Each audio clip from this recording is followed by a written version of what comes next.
Yeah. See, you say bombs are one of the worst. I think bombs are one of the best. When you see someone who's really proficient with bombs, they can still get through escape right around that 6-minute mark, which is what you're hoping for. Plus, you don't have to do much farming. However, if you're not practiced with bombs, it's very apparent. So I think the difference between someone who's practiced and not is so much wider with those bomb strats as opposed to anyone who's done anything else. Yeah, that's true. We've got a book showing up in Link's house, so a bit of a bookworm this time. I think this means we're going to get the Fire Rod because we're playing a Mage class. And we get a quick map check with a Murphy. That was really good there. Not looking at the map screen for very long, but we do see that Eastern and Hera are crystals, and Desert is the blue pendant. Yep, that desert can kind of be locked away by a lot of stuff, except we already have the book. So we might see some interesting early game routing over to desert to check that in the meantime. However, what does Uncle give us? The Cane of Samaria. Alright, well, this is interesting. It's one of the weaker weapons. It only does the damage of the fighter's sword, but you have plenty of magic to use it, so it's not as risky that you'll get stuck in the escape as if you had bombs or, potentially Burna. So we see kryptixx and Murphy, they're both killing a couple of guards here, hoping for that bomb drop so they don't have to revisit the end of escape with its bombable wall. Yeah, that's one of the most difficult things to do when you're going through the escape, is managing how much magic you end up using. It's most pronounced with the Fire Rod, because you only have 8 shots. But even with the Cane of Burna and the Cane of Samaria, you kind of have to manage your magic usage between farming up bombs and just getting through and still having enough magic to get that last key on the rat.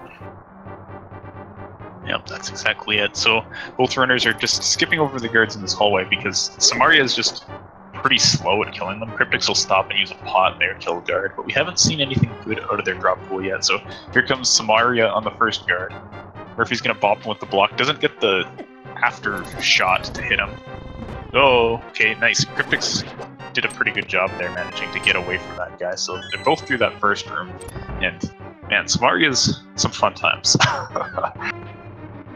I think you and I have a very different definition of fun here, Sigma. Oh boy. Meanwhile, we see kryptixx actually killing one of the guards with a pot, and it gets the bomb drop. So advantage kryptixx right now with his bomb will not have to farm anything else as he's going through here. This might put kryptixx at a bit of an advantage if Murphy can't get a bomb drop. Yeah, it's a really big deal. Well, potentially. Sometimes if a glove upgrade shows up, you can just check it pretty quickly off of a save and quit to Sanctuary, but if the glove is in the back of escape, then walking back all the way through the castle just to get to those 3 chests is one of the last things you'll do. It can be completely huge. So I hope that Murphy is able to find a bomb here and he doesn't get burned by that. So he'll be still killing a couple things. That will let kryptixx catch up a little bit of ground here, since now he doesn't really need to deal with any more enemies. Yeah, I mean, right now it's only about a 5-second lead that Murphy has, but that bomb is going to make all the difference here in a little bit.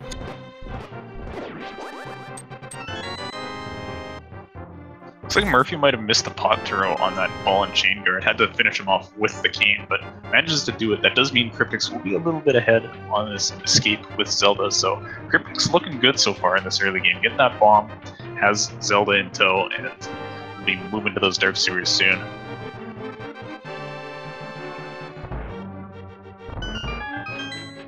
So while we're going through the escape, kryptixx opting to use kind of the standard vanilla Link sprite, absolutely fine. A lot of runners who have done Legend of Zelda NMG runs for so long like to use that early sprite just because they've set up all the bomb jumps and things like that based on the sprite. Murphy, though, opting for, I think it's a cat sprite. Yeah, it looks like it. The alternate sprites are really cool in this game. I'm definitely one of the vanilla Link type people because of the bomb jumps, but I did hear that there's an Ori sprite coming in version 30 potentially, and that's I'm gonna have to use that. The Ori sprite, that might be a lot of fun. I might play around with that one. I know the sprite developers really put a lot of work into it, and you can definitely see the love and soul that they put into their creations. Big shout out to the community there. It's pretty awesome to see. So kryptixx now at the dark escape. down to 2.5 hearts, which is not too bad. Ropes in the second room might cause a little bit of trouble, but there is one guaranteed heart in this first room that I wouldn't be surprised to see kryptixx pick up under this pot. It's a little bit faster to skip it, but you know, you really just don't want to die. And also, yeah, we see Murphy still farming for bombs, using pots to kill some of these rats, hoping for a bomb drop out of them, but hasn't seen anything so far.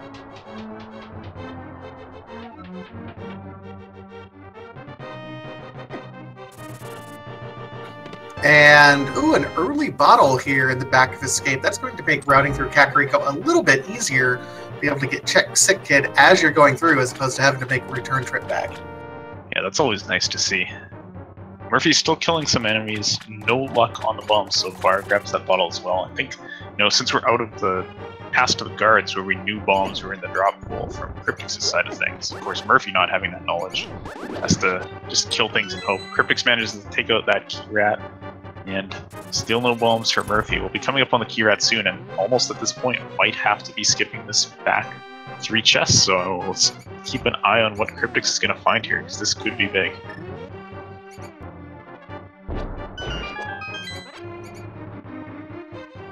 Alright, and here we come. We see the burrito, Fisher Price, My First Shield, and a little bit of love. So the best thing to come out of this is just the time saved of having to do it now. Not going to get much more of an advantage, but we do know that Murphy will eventually come back and check it just out of fear that he missed something. Yeah, pretty much as soon as the glove shows up and Murphy has an occasion to save and quit, it becomes a good idea to check that back of escape area. You see that all the time in open mode where you're not forced to do the escape at the start of the game. As soon as the glove shows up, it's time to take a look at that. But we're done with escape now, and the hook shot shows up in the sanctuary chest, so that's a pretty good item. Doesn't unlock anything just yet, but as soon as they do have Death Mountain access, that's going to be a really nice thing to have.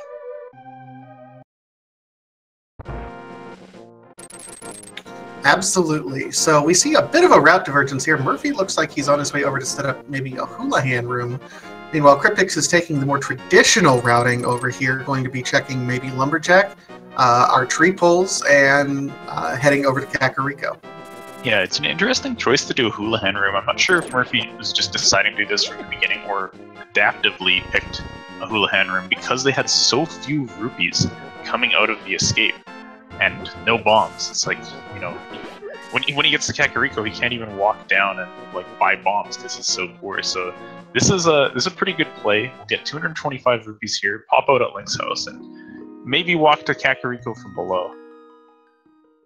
And kryptixx ends up finding something absolutely interesting, I guess is the best way. The Bombos medallion in the back of Lumberjack. We don't know if that's going to be needed or not. It has kind of a few different uses. One, it could be our ticket into either Misery Mire or Turtle Rock. If required, this is going to be an Aga required seat. Also, it could be used as the fire source to enter Ice Palace as well. So we'll see what we end up finding at this point in time, but Aga getting close to being required here. Yeah, and as you say that, there's the lamp showing up in Lost Woods. This is one of the items required to put Aghanim into the logic. So they have their light cone, which is always nice, but nobody really wants to do Aga because it takes forever. Murphy checked this. Oh, Murphy found a bomb drop off one of the birds there. That's pretty nice. He also checked the stun prize on his way up and found out it's just a heart, which is probably not too useful unless they say really starved on health and maybe need some in a dungeon. Absolutely. So Murphy's getting ready to check the Lumberjack here. He'll be in for a bit of a rude surprise. Sees that Bombos. Meanwhile, kryptixx is going to be checking the bottom of Blind's basement. Now, it's interesting. I think he's gambling, hoping to get some bombs here. Again, Murphy did get Houlihan, so he can purchase bombs. kryptixx might have to make a return trip, making his routing a little bit more difficult. Yeah, it's true. And kryptixx was so poor. There wasn't even an option to go buy bombs. Only 26 rupees entering Kakariko. Manages to pick up a sword and 300 rupees in Blind's basement, though. So we'll have the option of buying bombs now, but it's going to maybe lose a little bit of time walking down and back up to that. We also have another road divergence here. Murphy showing kind of some flair in the early game, not adhering to the standard route, and is going to take a look at the pedestal with that book and grab some knowledge early on. Yep, and it's just a little piece of love So we know it's not going to be a required pedestal seed. Getting that early knowledge, heads up play when you get that early book right there. I really like that. Yeah, it's not bad, but of course, skipping it's not bad either from kryptixx's side, because it does take quite some time to walk over here, but Murphy will definitely know and won't have to spend any time maybe mirroring after completion of Skullwoods to look at it later. So, see what Murphy opts for now. kryptixx is going to buy some bombs, checked a couple more locations on the way down through Kakariko, didn't find any bombs. Now he's going to be walking back up, probably back into Blindsnut to check that one spot, as well as the Kakariko well, which is the last kind of big set of items in Kakariko we haven't seen yet. You get the sense that Murphy, I think, values knowledge more so than kryptixx, because he took his time to go ahead and check that pedestal. He was the first person to do that map check, and it was very, very early. So Murphy, with the plays for the knowledge at this point in time. Yeah, and it can be another kind of a read on your opponent, like Murphy wants to play really thorough and not like leave any stone unturned, because if kryptixx maybe skips out on that pedestal knowledge or anything like that, it'll be an advantage for Murphy. And Murphy getting a little bit better luck kind of with the order of checks, because he went for the well with only one bomb and found 3 bombs in the well. So we'll have a little bit more efficient Kakariko because of that, but due to the Houlihan room and the pedestal check, looks like kryptixx will get out of here first and probably go explore either South Shore or Eastern, most likely the south part of the world. So it's interesting because they did end up finding the cape in the back of his the well. So we have a cape, we have the sword, we have the lamp. Aga is officially in play now. I'm sure they're going to be checking some other areas, but both of them have that knowledge that Bombos is there. How early do you make that play into Aga? Man, knowing that Bombos is there, I'd at least put it off until you try to find the Moon Pearl somewhere. And once you have the Moon Pearl, I am a fan of doing Aga before you're cleared out all of the terrible one-offs, like Zora check without Moon Pearl or Flippers, or going to Agina's Cave. That just takes forever, especially when you already know it might be required. Now, what is Murphy up to here? This is interesting. Heading up back into the Lost Woods area. Yeah, I think when he checked the ped, I don't know if he actually got the other items that were up here in the forest. Right. He had kind of an interesting, to say the least, route through the woods, so he has to revisit here. Yeah, and this was the lamp, so it's definitely a good thing he was heads up enough to remember. Oh my gosh, the loot's on the library. What is this seed trying to do to these guys? Another point of interest, kryptixx going for the blind race game here. This saves some time over checking it if it is something you want to get anyways, and maybe kryptixx feeling without much progression so far, basically just desert access is all that we've got.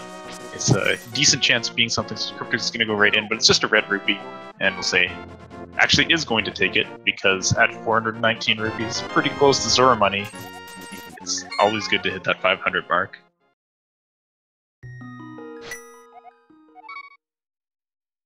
All right, so we're going to see kryptixx here. He has full equipment to do Aga Tower, but he is going to follow the traditional south route, check what's on the dam, maybe check over here Mini Muldorm. It'd be interesting to see if he made a dive over here to Desert with that book there. Don't know if he's going to, but it would be fun to watch. Yeah, and I guess no Power Glove is the only thing that makes Desert completely uncompletable right now. It might be boots locked. Nice hookshot clip, by the way, by kryptixx as that block moves to skip having to enter and exit the screen. Do something to the similar effect either with the hookshot or the mirror, so saving a little bit of time on that. But yeah, Desert might be boost locked, but we do already have that fire source, so maybe we're close to doing Desert as well. And oh my gosh, you definitely take this. It's the mirror shield already. So we have a sub 15-minute mirror shield. What is this seed even trying to do to these guys? We are ready for the laser bridge. Well, I mean, technically we had laser bridge logic with the cape anyway, so this is just a little bit redundant.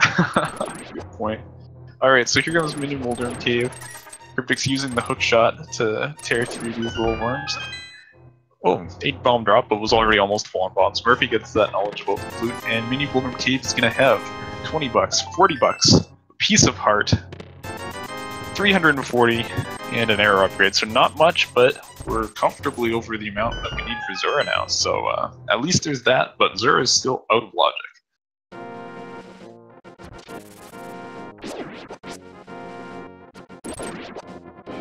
So wait, where was the fire shield? Because Murphy's only got the first shield right now. Back of Escape had it, I think. Or, you know, the first one for kryptixx was Back of Escape. Right. Okay, so he has a shield. Murphy's going to eventually get it. We'll see if Murphy does pick up the shield from the dam, though. I did say you definitely take this, but, you know, I don't know actually how useful these shields are, so you might just say, okay, whatever, I don't care, I'll skip it. But we'll see. I mean, I'm a fan of the fire shield because otherwise I just get fireballed to death from blind, but that might just be me. And kryptixx finding a frozen mushroom in the Ice Rod Cave, my goodness. Yeah, don't take a bite out of that, you'll chip your tooth, but that's one terrible, long, annoying location to go to, the Ice Rod Cave, followed up with a terrible, long, annoying location to go to, the mushroom turn-in. So we will not see that passed up over to the witch for a while, but it could be something. It does also open the option of a fake powder trick, since they already have the Key of Samaria, but we're still missing either Dark World access in the mirror or the hammer to get to Magic Paths, so that won't be in the cards just yet, but kryptixx looking to follow the path that the seed is given and go for this mushroom turn-in right away from the looks of things. That's kind of an interesting play here by kryptixx. We'll see if it ends up paying off for him.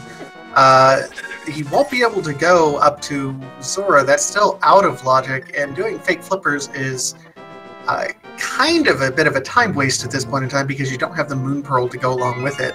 So we'll see what kryptixx ends up doing. It almost feels like a progression is going to be in the eastern area, but Desert is also still very much in logic. Yeah, that's true. The thing is, you can't finish either of them, so maybe kryptixx is trying to clear up everything before heading down. Also, smartly buying a blue potion here, because they have tons of money. They're pretty much set on money for the entire seed at this point. So they will not be using that blue potion for quite a while, but having it for later is going to be pretty handy.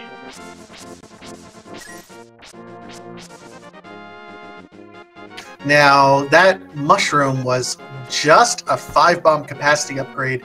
You have to wonder if maybe he's going to regret turning that in already. We see some runners saving and quitting after doing that turn-in, or doing a hard reset so they can keep the mushroom in the event that they can do the fake powder glitch. Really, at this point in time, that might have been the better option. I don't think he did anything just before that, so...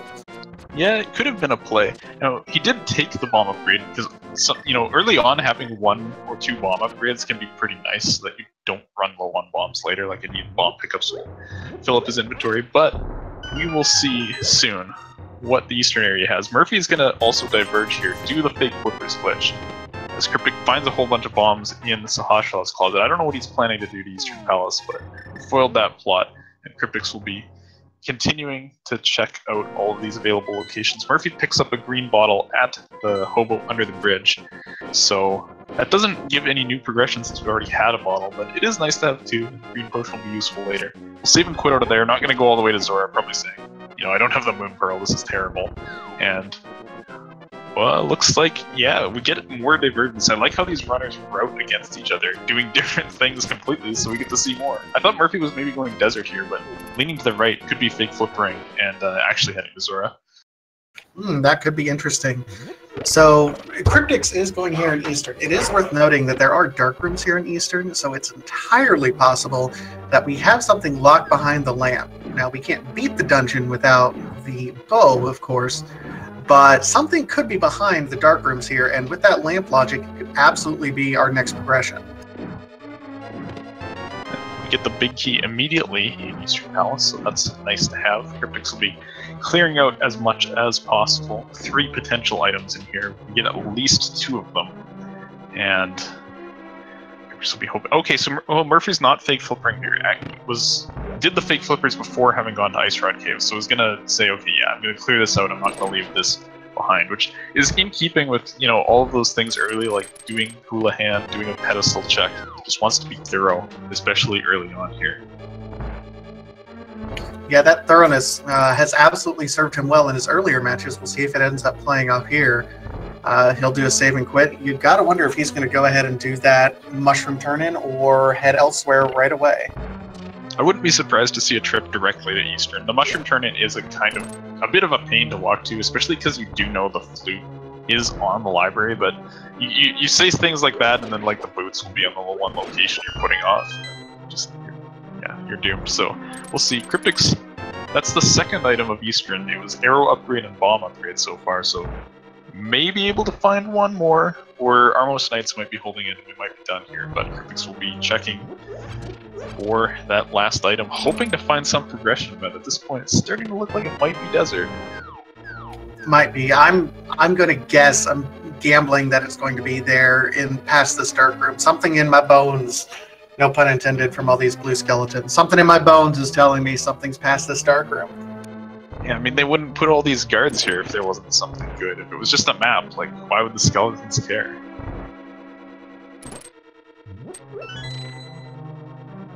Alright, so Murphy also going to turn in the mushrooms. We're seeing still that same, like, school of thought, like, just be thorough, and we'll also pick up a potion.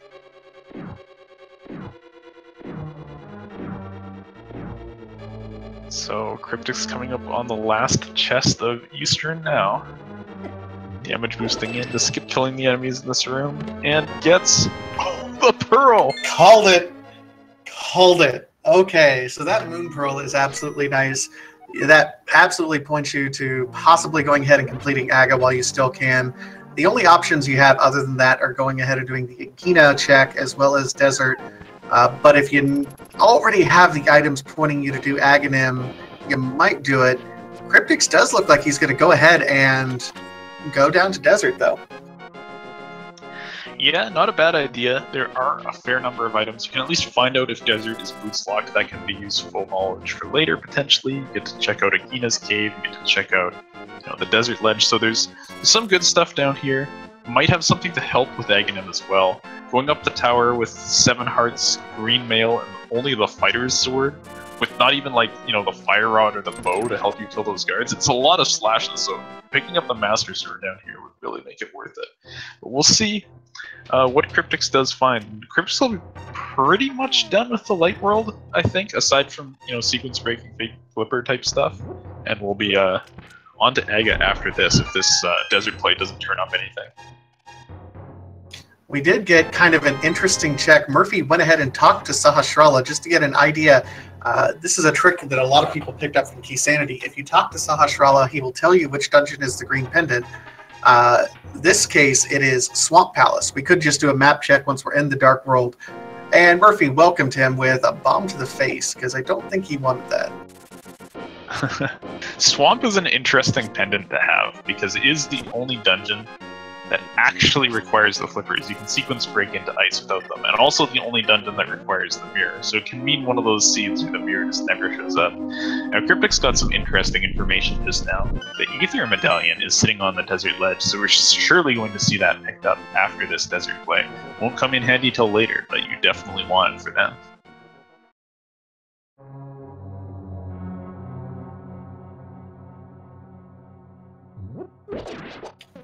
Alright, so kryptixx taking a dive into Desert. There might be something here, but it could be boots locked. We have a fire source, no lift upgrade to be able to complete it. This is kind of a gamble, but... No lift upgrade, Well then. Still can't complete it though, because it is boots locked. But we have a lift upgrade. What do we call that? French vanilla at this point in time? Yeah, I think French that's what it's called. And this is actually really interesting. There's the temptation to have just done Aga, but now kryptixx has access to a whole bunch of chests on Death Mountain with that hookshot and glove and lamp. So that's going to be pretty interesting. And Zora gets pushed into the logic now as well.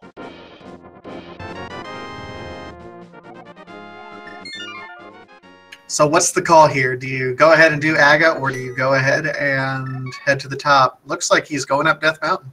Yeah, I like the Death Mountain play here. we're still not sure if this is just a strongly hinted Aga seed or if it is actually required, because it is that Bombos medallion just sitting ambiguously on Lumberjack Ledge, and if you can at all avoid Aga, that saves you a couple minutes. So that's what kryptixx is going to be perhaps hoping for, or at least get some better equipment to fight Aga with up here on Death Mountain.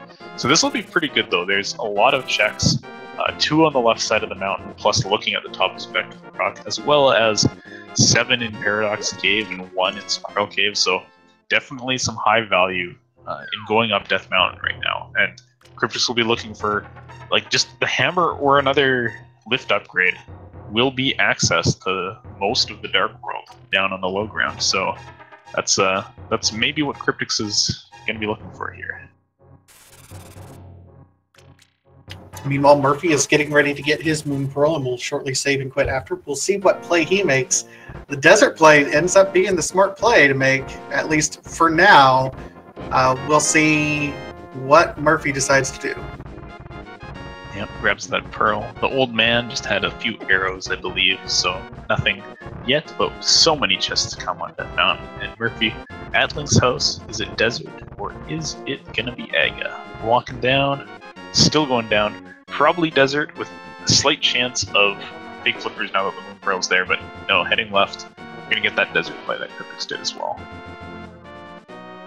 Yep, smart play. We see on Spectacle Rock just 20 rupees and kryptixx taking a dive. It is another bottle. Do you waste your time for that bottle? You already got, well, he only has 1.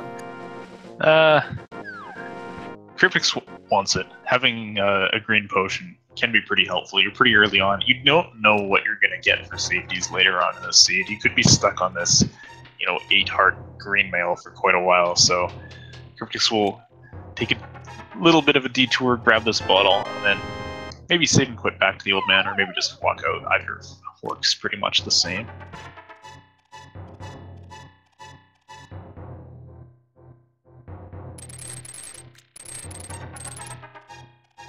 Alright, so Murphy doing his Agina check here with less rudeness to Agina himself.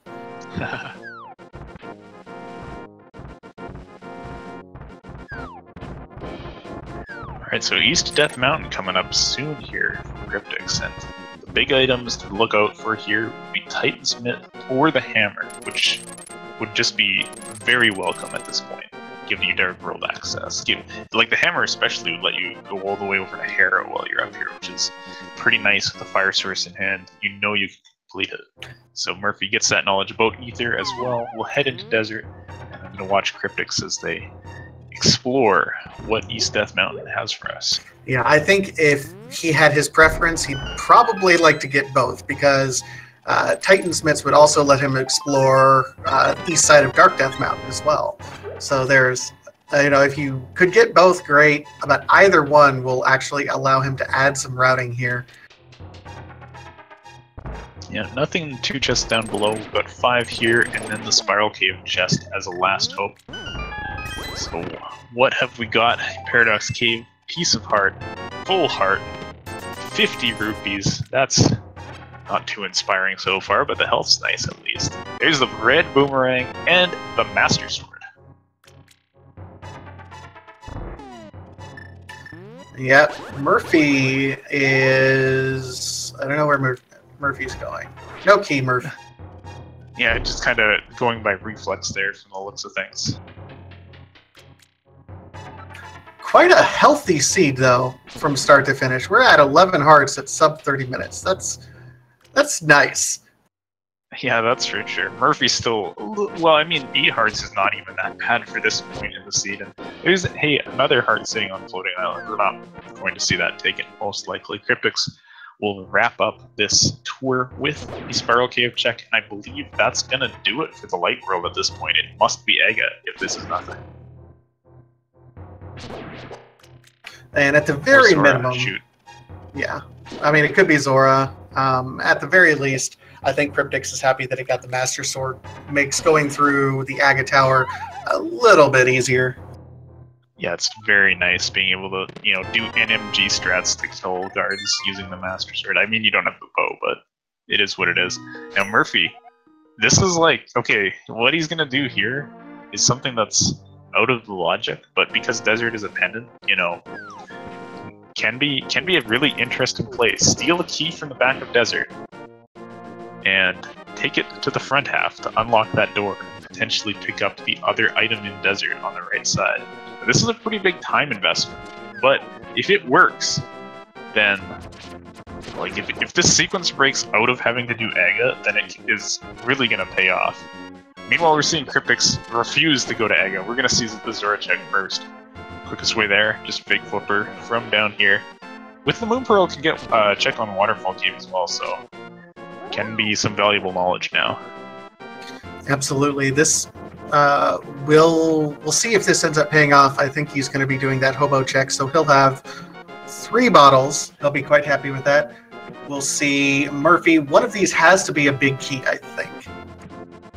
Yeah, because the small key was on the torch. Okay, that's the second item as well. So the next one's the big key, and then map and compass are on Landmo and the other, you know, the big chest of desert, respectively. So unless pedestal is required, which he already knows it's not, Murphy will never need to revisit desert now. That comes back, I think, to that thoroughness you were talking about earlier. And now Murphy's going to go into the back of escape, which he did miss. So he doesn't quite know it's a full Aga required seed as of yet. kryptixx should have that knowledge, though. He's just kind of being a baby about it and avoiding it. Just do it, man. Yeah, I mean, you probably have to bite the bullet at this point and go for Aga soon, but Zora is still on logic, so there's some remote chance that we get led elsewhere. Oh no, kryptixx with the fake flippers takes a hit, which just one-shots you. In the vanilla game, that would be a soft block, but the rando devs are nice people, and they decided to make it so that you just die instead. The snipe.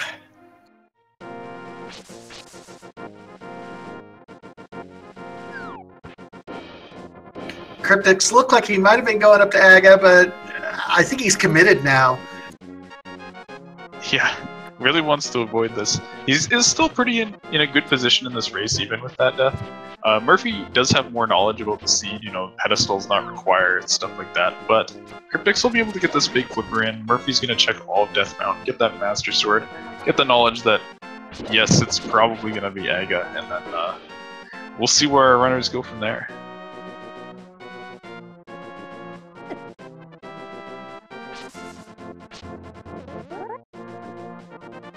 So something that is looming right now, and we haven't really discussed it, where is going to be that third pendant? We know Desert Palace is going to be one pendant. Swamp Palace is the green pendant. That third one really determines exactly how much other stuff we have to collect.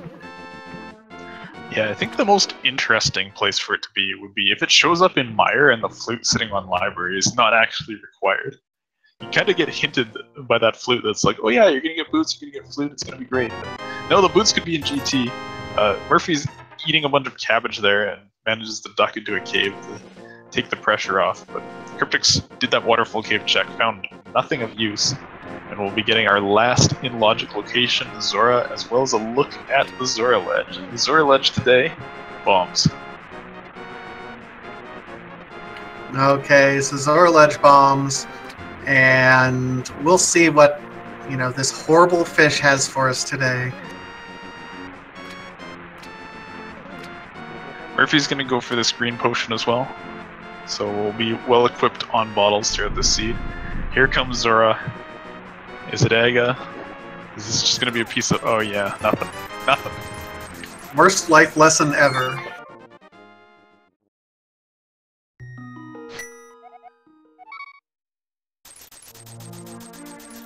Alright, so now you know. Now you gotta go. The nice thing is they at least have ether, so if you want to get around guards, you can blast that and freeze them and walk around them. Yeah, it's not too bad. And, you know, the red boomerang might actually see a throw or two in here, either to stun guards or to grab that key near the top of the tower. It can be pretty nice. So, definitely more comfortable doing Aga now, having the Master Sword and a few of these extra items than before we made this Death Mountain trip. But it's time. Every other possibility has been eliminated. We need Aga for our Dark World access. And then we might need it for that Bombos medallion from the Lumberjack area later on.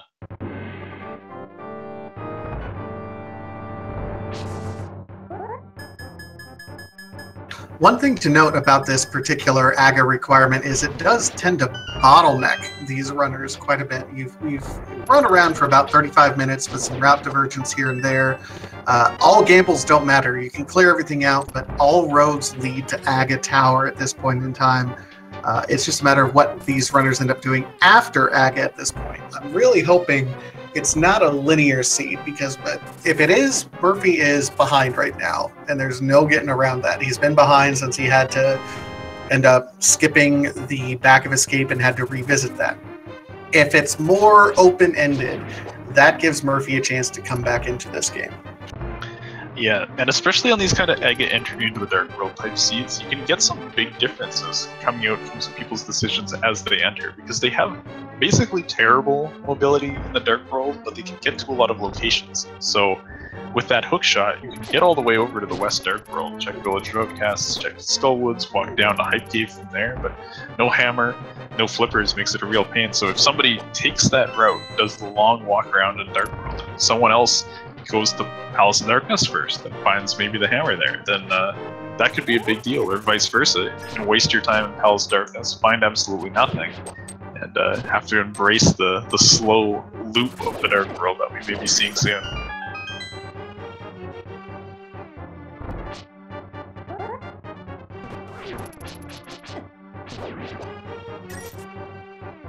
So what would your play be? If as soon as you're done with AGA, do you wait to decide what you're going to do until you see what's on the pyramid? Or do you just say, no, I'm going to full commit myself to go ahead and doing these overworld clears, or dip pod right away? Or what's the play that you would make? Oh, well, I mean, if the pyramid item gives you something useful, you recalculate based on that. But I'm always a fan of like deciding what I'll do in sequence, based on assuming I find nothing along the way. So assuming the pyramid is nothing, then it is a tough choice going between pod and the west side of Dark World, but I think I would take a look at pod, because we do have some potions, and you can skip getting bow locked by using the potion glitch to bypass the bow requirement for the right side. So you can at least get something out of pod, but that play can really bite you, so it's a tough choice. I guess my concern with going to pod is, even if it is bow locked, then all you can do is you get the first treasure chest, and then you can get the next two, and then if you don't have a hammer, you can't really go much further than that either, if there's no keys. So I guess I'm overly concerned about getting locked out of it way too early and wasting that time, because it's kind of a dip in there once you get in there. Oh yeah, and it's a really long walk to pod. Like that takes quite some time. It's one of the worst dungeons to walk to, so definitely some consideration towards not going for that. And yeah, we'll have to see. kryptixx working on AGA now. It's random on every shot other than the first one per cycle, whether you fire a shot that you can actually damage him with, or could be one of these blue balls that blows up and does nothing. But fortunately, it's going to be the same RNG for both runners on this fight, and it's looking pretty nasty right now. Yeah, there's a lot of blue balls so far. I lost count at this point. 3 in a row, I know that much. Oh my goodness. This is lightning phase number 3 now. Ugh. I know the first one is absolutely first ball cast after a lightning is always guaranteed to be a strike that you can counter, but everything else is 50-50 chance. So there's another blue ball. I can't. Oh my god! What's happening? Chat, you're gonna have to help us out. This is what is this? 3 in a row again. What?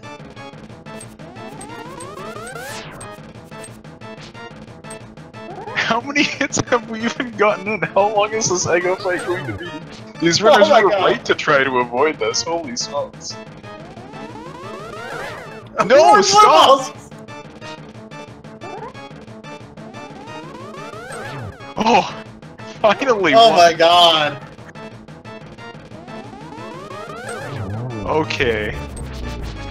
Oh my god. That was ridiculous.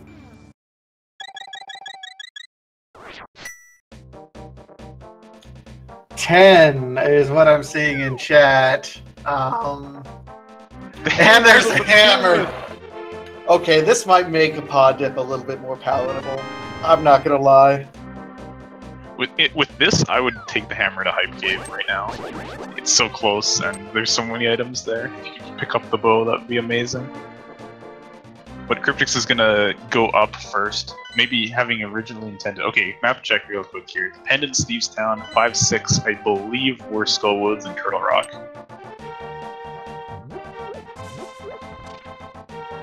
Well, not going to be going to Turtle Rock anytime soon, or any of these other dungeons. About the only one we technically have access to full clear at this point in time would be Thieves' Town.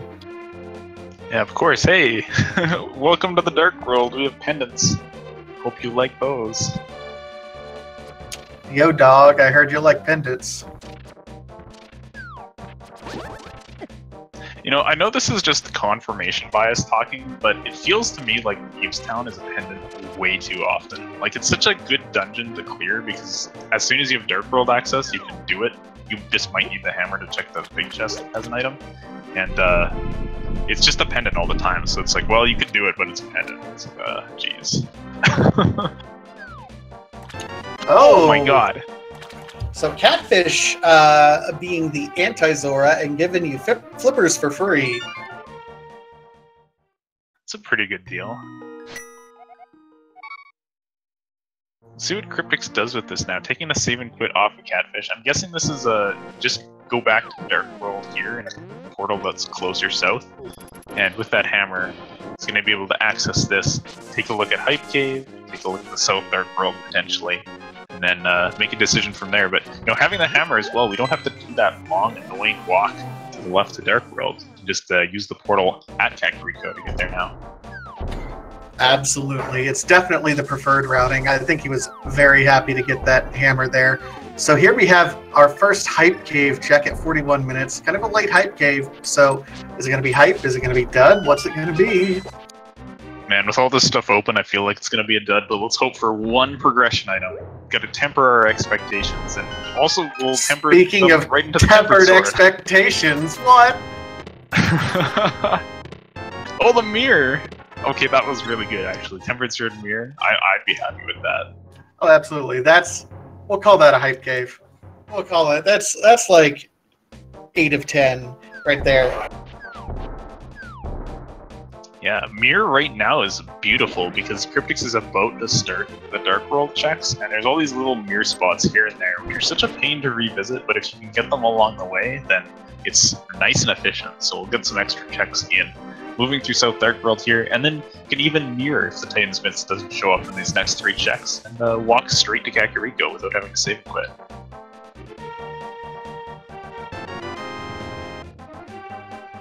Powder shows up on Stumpy. Super convenient because we're about to walk up to Kakariko after this, right where Magic Bat is. Amazing. I was gonna say, everything that kryptixx is getting right now just seems to be going exactly as he wants it. You're getting the items just before you would want them. If the Titansmith shows up in Digging Game, then I'm gonna be amazed because that would just continue this train of perfect items showing up. Well, from your mouth to God's ears, let's hope so. Murphy getting up into this Aga fight soon, and unfortunately won't be getting out of the Aga fight soon because, goodness gosh, gracious me, it's a bad RNG pattern today. Yeah, we already know how many blue balls he's going to get. I think we need to take a bet on how many frustration slashes that Murphy is going to have as he's going through this Aga fight. Alright, we'll count those. We already know it's 10 blue balls, so yeah. Unfortunately, gloves didn't show up on the Digging Games. The seed's not going to be that nice, but it's already been pretty nice. Don't look a gift seed in the mouth. And kryptixx will take that mirror portal, walk up to Kakariko, probably check Magic Bat, and then head back to the Dark World on this side. But here we go, Murphy. Enjoy. GG, Murphy. I don't know if those count as frustration slashes. A couple frustration hooks, though. Yeah. Like, yeah, because he's not... Okay, lots of frustration hooks directly to Aga's face. Even some in the side of the head as well. You're just getting started, Murph. I'm sorry. I really hope that, you know, he doesn't miss one. Like, you wouldn't expect anybody to miss a shot on Aga normally, but like if you do on this one, who knows how many extra blue balls are waiting. Oh, here's a little bit. Just blue rupee.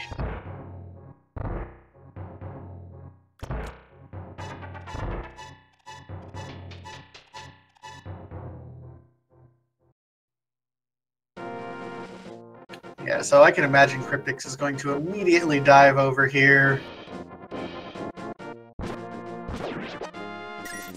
Yeah, probably, there's a couple options. You can go straight back down to Village of Outcasts, clear Thieves Town, check these items. Maybe just check the first 4 in Thieves Town, or based on how many things you find in those first 4. There being 4 items to find in Thieves Town. Potentially you can get 3 right at the start, and then just leave.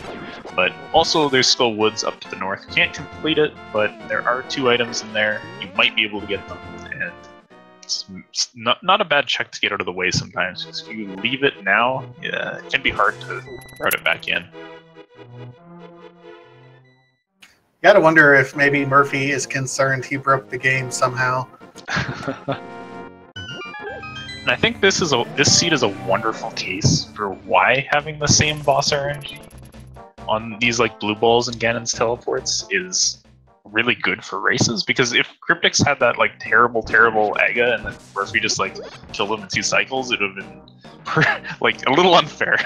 Oh, absolutely. So I don't even know if that was like designed from the beginning or if that was something that had to be implemented later. I mean, it's been around since I've been around, at least. Yeah, I know it wasn't always there, but it got added in, and it's a great feature. So kryptixx is going to do the Skullwood Stip. Gets a key out of one of these first 2 chests, which is pretty nice because it makes the route more efficient. You can just skip going through the pinball room for a guaranteed key to get out of this side of things.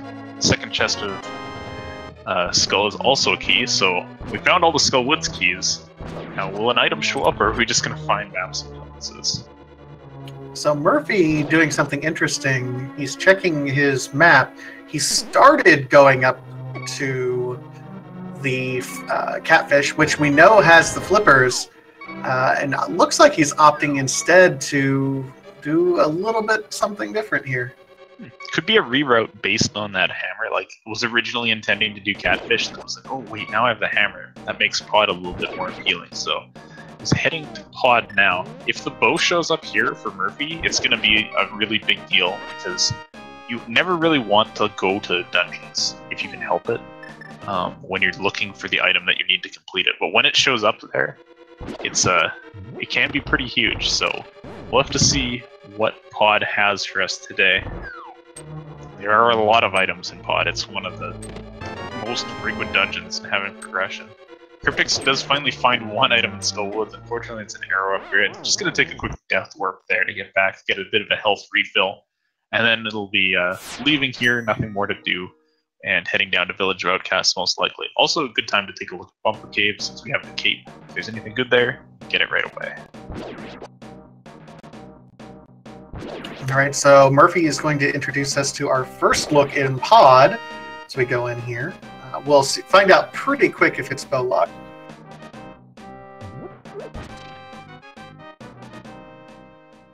Yeah, so that's a small key. So there is something possible, or some amount of progression possible to do in this dungeon, but we'll have to see. Unfortunately, not having the mirror, you can't do the most efficient pod routing. You have to walk back to the start a couple times, but it's not too bad from that first chest. Murphy's going to be heading down the main door and taking a look at these couple chests in the entrance to pod now.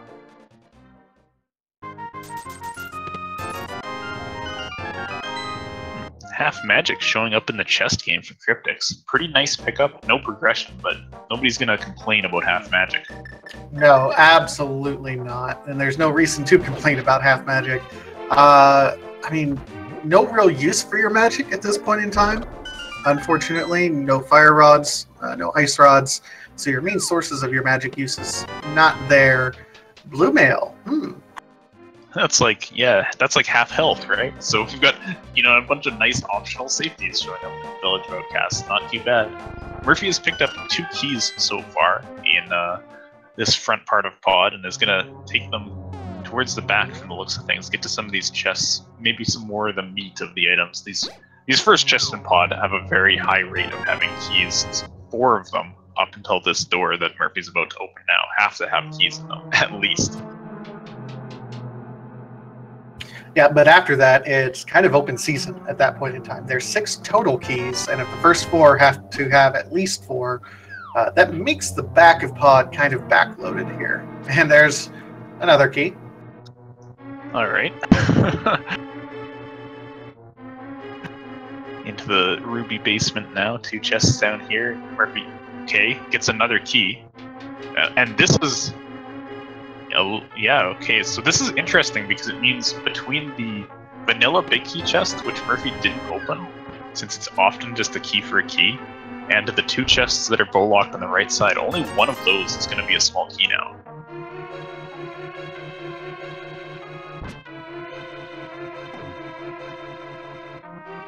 kryptixx progressing through Thieves' Town didn't find anything worth writing home about in the first few chests, so is going to head to the back, hope for some better luck in there. Murphy's stepping into the dark maze, and we should be getting to a few more items here. We did see a red ruby, which is at least a non-dungeon item, but what else have we got? 10 arrows?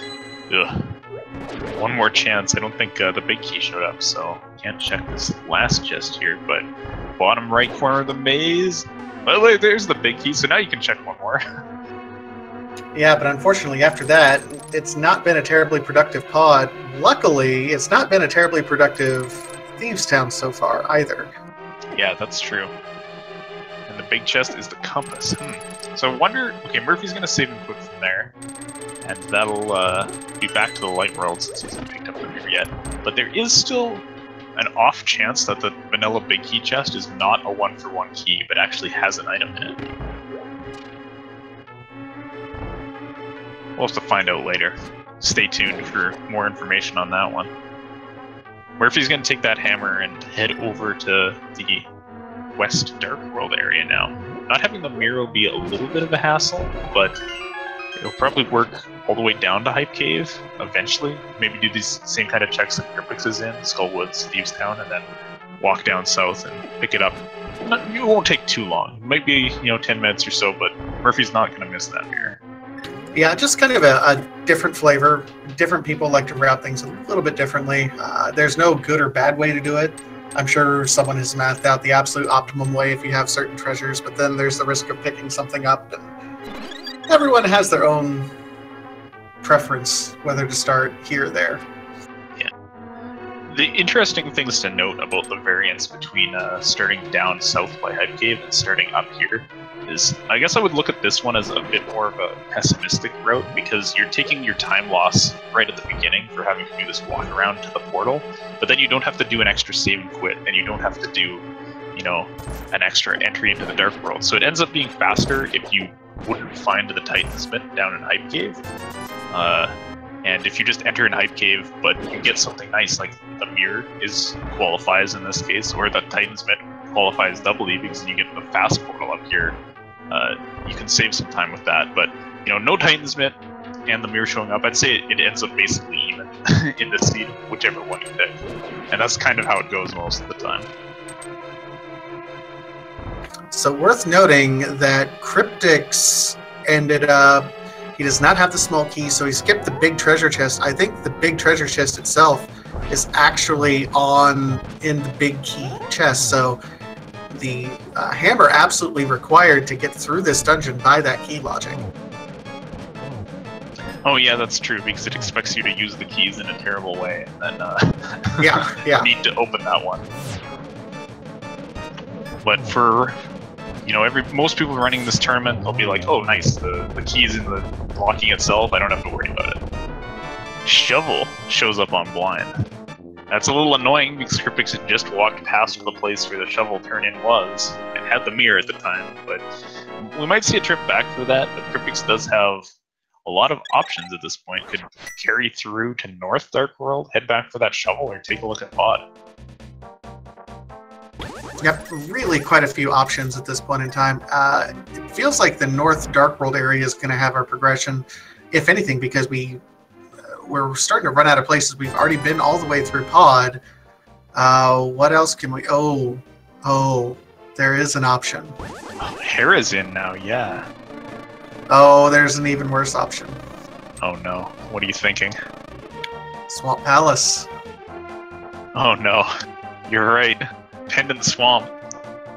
What are crystal dungeons? We're like almost an hour in. We don't need to see these crystal dungeons. Let's just get some pendants that we can't even complete, except we can't complete Swamp, so... At least there's that.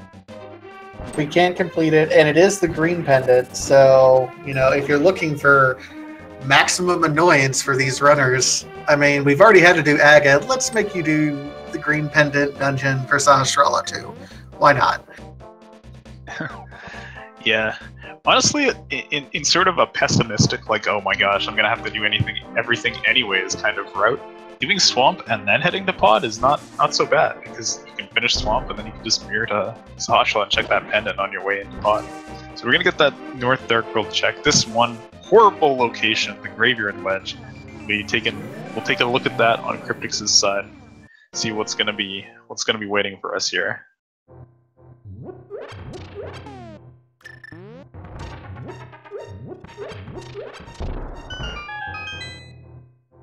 Oh my good gosh, that's the Titansman in Graveyard Ledge. That's just a terrible, horrible location that nobody wants to go to. Like, it takes so long, and kryptixx picking that up, definitely going to be feeling good about that, because that gives a lot more access. Yeah, he's making a beeline up to Dark Death Mountain, going to be using that to use immediately. Worth noting, he'll be able to check what Turtle Rock is, so if it's Bombos, then we know we're going to have to go and get that eventually, see if it's a Boots required seed yet. Oh god. So many different ways it can be Boots required at this point. Yeah. Oh, well, it is Boots, well, because yeah. Mirror Fire. There you go. But, I mean, he's going up here. Looks like you can do Tower of Hera right now with the mirror. You can go ahead and go over after there and immediately do Dark Death Mountain with Hookshot Cave and Super Bunny Cave, and then check to see what Turtle Rock is. Yeah, this is just absolutely great. And having already done Spiral earlier on means our exit from this Death Mountain could easily be a check on Spike Cave at the end of it all. We'll get a look at Ether Tablet here as well, having the book. We weren't able to get here before. What are we going to read here today? Probably like an arrow capacity upgrade or something like that.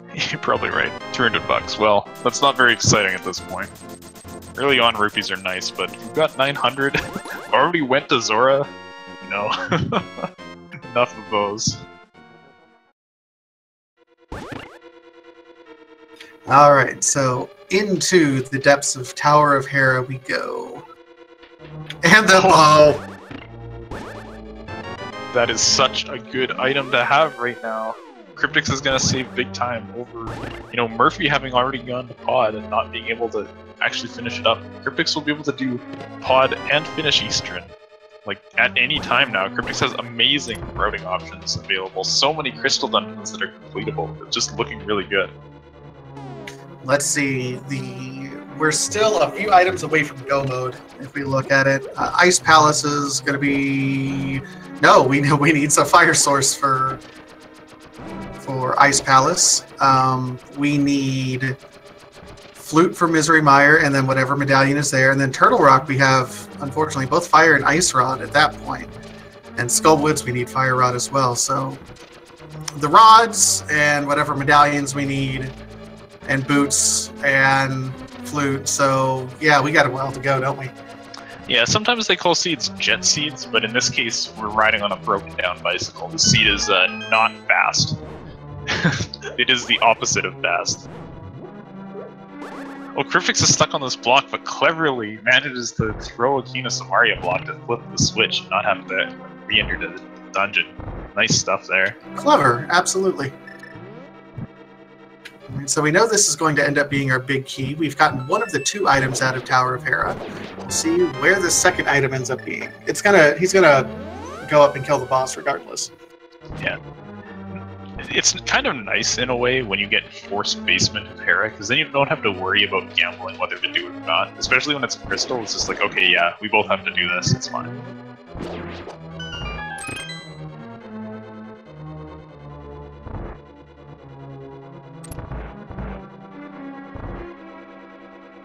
Murphy's making good progress through Thieves Town. We'll find that shovel. Unfortunately, you know, it worked out that neither runner got a convenient time to check the shovel, because if Murphy follows through down the Hype Cave using the like South Dark World route, we'll have the shovel in hand, walk by Stumpy, and not be able to turn it in. Okay, kryptixx going for a bomb jump here. Has to get 2 pixels within the edge of the pit here, and if they edge in too far, they would fall down 2 floors. They like to sit up though, manage to get across, and get that second item for their trouble. Yeah, you'll see a lot of runners end up bonking while you do that. That actually expands it, I think, from what, 2 pixels to 8 pixels, so it really expands the range at which you can nail that bomb jump at that point in time. Yeah, you'll see a lot of runners who will go for it if they have boots and just ignore the bomb jump if they don't, but kryptixx showing some confidence with that trick. Just goes right in there and nails it, so good job. Now coming into Moldorm with the Tempered Sword. If all goes according to plan, this can be a slash and a spin to kill Moldorm. Here's the spin. One more hit, as long as it's not a poke, and Moldorm will go down. Looking for another spin from the looks of things, and there it is. Meantime, Murph's going to do his, you know, with that shovel. I really hope it at least prompts him to think about routing that in by doing that south route. You know, getting the Hype Cave with the Tempered Sword and the mirror would absolutely be nice for Murphy at this point in time. Yeah, and the shovel trick will actually be a little more convenient for Murphy because he won't be able to do the South of Grove Cave, not having the mirror on the way down, so just walking right back there after Hype Cave wouldn't be bad at all. So kryptixx finished up Hera. The bow coming from Hera is a really big deal, and is now going to be able to get these dense checks over on the right side of Death Mountain. And we'll see East Dark Death Mountain. What have we got today? Oh, we'll also get to go in at Turtle Rock, which is pretty convenient. Well, if the Dead Rocks would cooperate. Have you ever known a Dead Rock to actually cooperate? No. I'm pretty sure their entire purpose of the game is to just annoy speedrunners.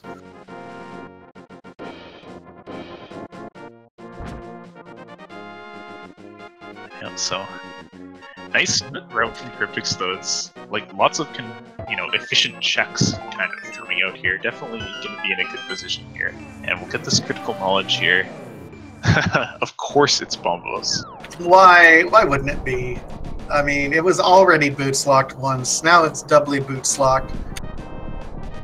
In a way, it's good news because we don't need to go looking in Turtle Rock for the boots. Yeah, absolutely. That would be horrible in some capacities. That actually is probably good news. There's the ice rod right next door.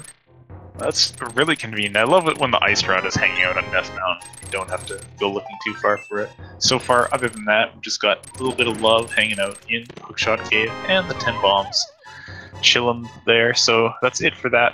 There's still Super Bunny Cave and Spike Cave available on Dark Death Mountain, and then kryptixx will have, Mitts, like Eastern Pod. Can't do ice yet with no Fire Rod or Bombos, but definitely some great options for kryptixx here. Murphy's going to be finding that mirror shortly, and then we have that interesting information about the shovel potentially. So Murph making his way down here, doing the south route, and he's going to get the mirror, then kind of immediately backtrack before too long. kryptixx at this point in time looks like he is going to be doing that Spike Cave check like you mentioned. Why, Murphy, did you save and quit? Piecing out of just before getting the Hype Cave. Might enter right here. Wants to check the shovel right now. Okay, so this is what it was. Is like you're at Stumpy. Murphy was like, okay, I want to check this shovel, and then it was like, well, I don't have the mirror, but it's on his mind, so we're gonna get it out of the way. And this could be maybe something significant. Like this is an annoying location for kryptixx to return to at this point. So if the Fire Rod potentially shows up here, that could be pretty nice for Murphy. Or of course the boots. That's really the big item that we're looking for here.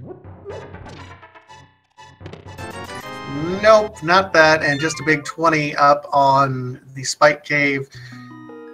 Oh man, where do we go from here? It's we've checked everywhere else. It's got to be something in Swamp Palace, doesn't it?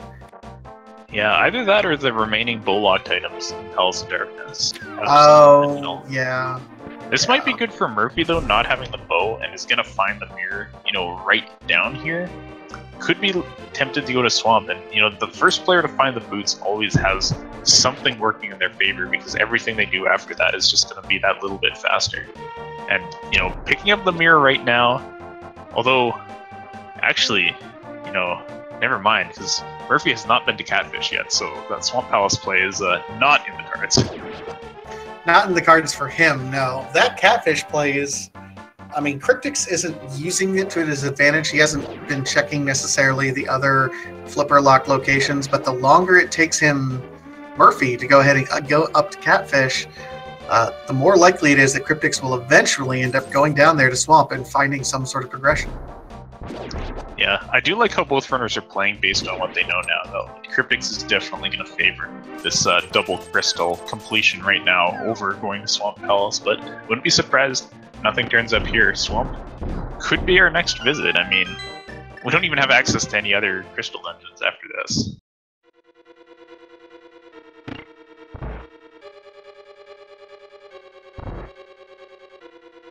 So Murphy, mirror in hand, is going to be able to walk back to the South Grove, get that check in. Maybe also head up for the Magic Bat check now that the powder is available. But what's next after that? Death Mountain trip would be the play. Getting that bow could be pretty good.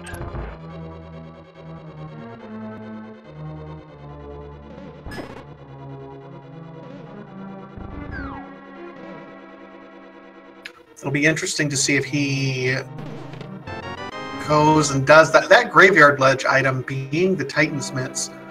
I can imagine Murphy holding... And he's already going up here.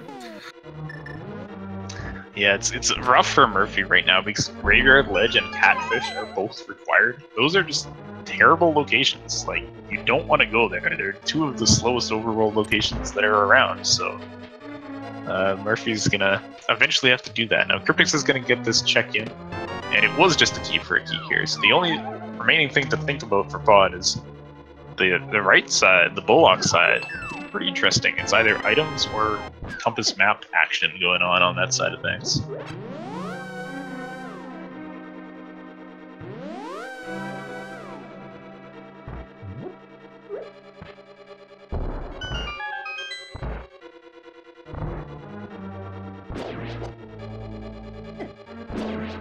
And kryptixx is getting ready to go to this bow lock section. Pull out the bow. We still haven't seen the silvers yet, have we? No, C hasn't been so kind to give us those. They may or may not show up. At least the Tempered Sword is here, though. If you do have to fight Ganon at the end of the game without silvers, having Tempered saves oodles of time. That is true.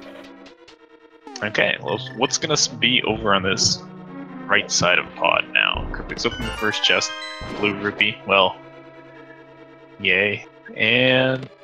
Oh, man! Oh my goodness. So, gotta go fast. You know, I don't blame Murphy for not doing this because there was nothing pointing to the Bulwark side actually being good. Like, it was known that there would be items potentially over there, but it could have easily just been the map and, you know, you want to come back with the bow and actually be able to clear the dungeon. But, man, that potion glitching in this case would have probably played out pretty well. That could have just, you know, easily given you the boots and led you away from the bow. That could have been trouble.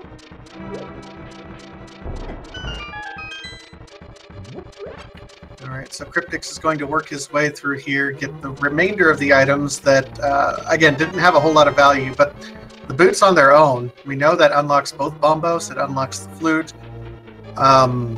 My goodness, that's really significant at this point in time. Yeah, kryptixx is not far from go mode. After not long ago, we were like, oh, they've got a million items to go, but potentially the fire route is all that's needed at this point, and there's just this plethora of crystal dungeons which have suddenly opened up. Ice is open. You know, with that flute now, we can go to Mire, and already having 2 medallions, probably get into Mire. You could even get into Turtle Rock, although with the Fire Rod, that's not a very tantalizing proposition. No, I mean, if they end up having to check everything else, then and not go moding it, and the Fire Rod is in Turtle Rock, we'll know pretty quickly based on the key logic at that point in time. So many things were locked behind. I'm still trying to like comprehend how quickly we went from being so far away from go mode to one item away, and it's the Fire Rod. Yeah, well, I mean, we had this huge bottleneck in the seed on Egg, and the other bottleneck that was choking them out from having any access to stuff was the boots, and now this is looking like things are going to start moving along quite quickly for kryptixx. Murphy, now the good thing is, even though the mitts were missed, which could be a bit of a problem, the boots are not mitt locked. As soon as Murphy goes back to Pod Eastern, which makes a lot of sense to do because they're completable crystals at this point, those boots will show up, and Murphy will be able to run around as well.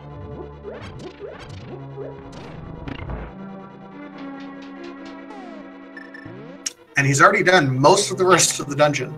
If he gets those first 2 treasure chests and realizes that last key is just in that vanilla big key location, he'll be pretty well set and can skip that.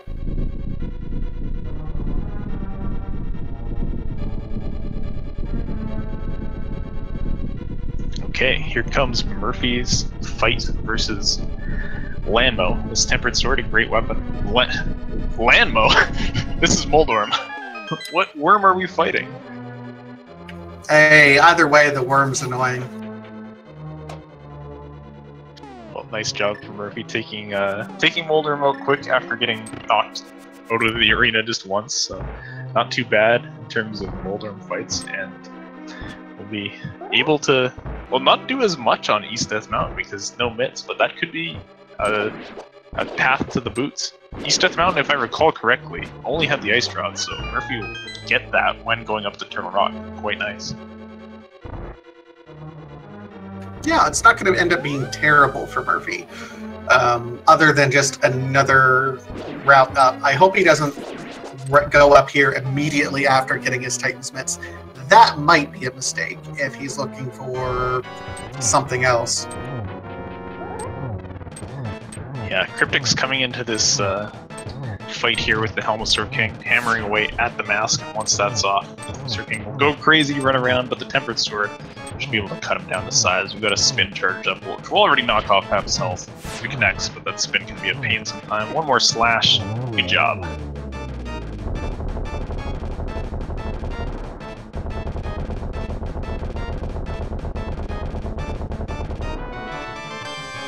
And the red mail on King Helmasaur, that's, I mean, you want at least blue mail. Green mail is horrible. Blue mail you can usually get through. Red mail is great. Just kind of a nice safety, I think, for these runners at this point.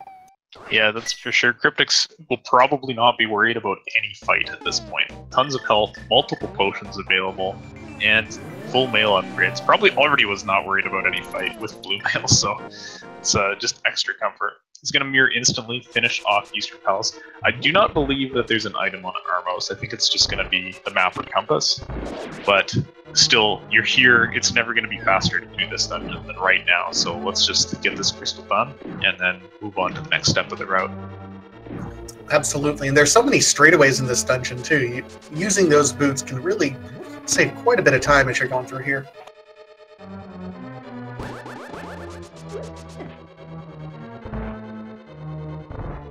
Yeah, and Murphy also making good play, coming back to Pod and Eastern with that bow, get 2 crystals done, and get that bonus, pick up the boots along the way.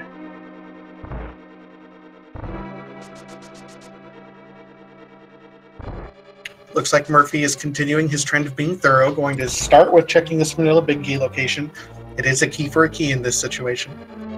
Yeah, sometimes you're able to work out what this key is going to be, but the only way to be 100% sure is to check all but one or all of the other chests in the front half. And Murphy wasn't able to do that, so it was still, impossible to determine what that chest was until having visited the right side. But if you're gonna do, you know, right side then that, it's slower than doing this first. So anyways, Murphy's got that, and we'll be able to pick up the boots soon. But kryptixx already coming to the conclusion of Eastern here. The good thing for Murphy, at least in pod, is he already has the big key. He's already cleared out everything except for just the boss, so this will be a pretty quick pod.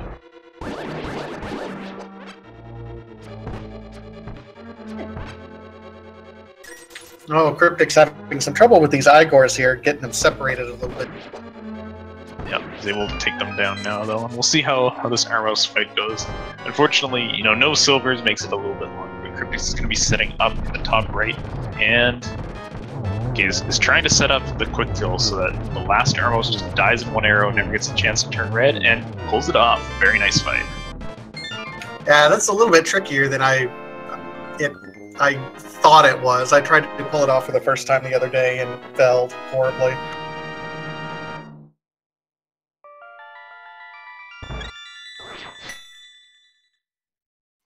To catch anybody up on this seed who's just joining now, it's been quite the ride to get here. We just now found the boots in Palace of Darkness after the myths were in Tower of Hera, and we didn't have access to Hera for quite some time since the mirror was buried away in Dark World.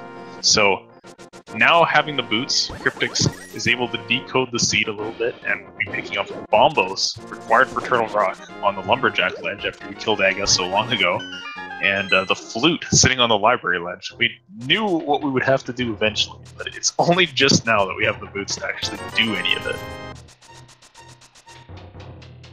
He's checking these other etc. locations over here. In the meantime, King's Tomb, Bonk Rocks, might as well go ahead and check those as you're going to go ahead and collect bombos on Lumberjack Ledge, and then go down, grab the flute on the library, and we'll have our Swag Duck Anthem here shortly.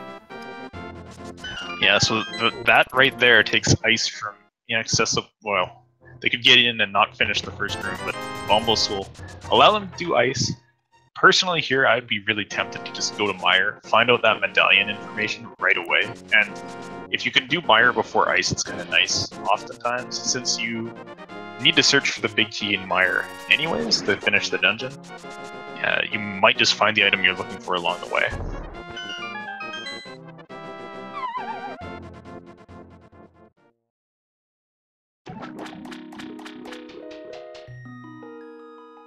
So there we have it, the bombos medallion collected from kryptixx, and that is quite the gap between having killed Aga and then having actually been able to pick up the medallion. We needed Aga for Dark World access never so long ago.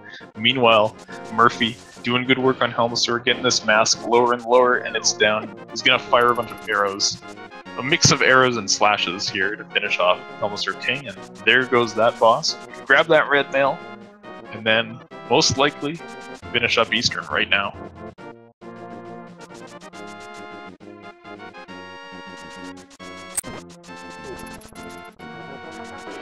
So if you're kryptixx, what do you do here after you get the flute? Do you, activate the flute? Do you go to Mire and clear that area, or do you go to Ice Palace and do that?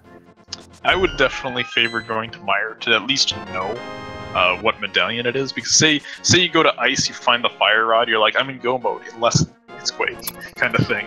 Plus, Ice's go mode is just amazingly faster, so if you have the medallion you need and you find the fire rod in Mire, then you can save a lot of time in Ice. Yeah, I tend to agree.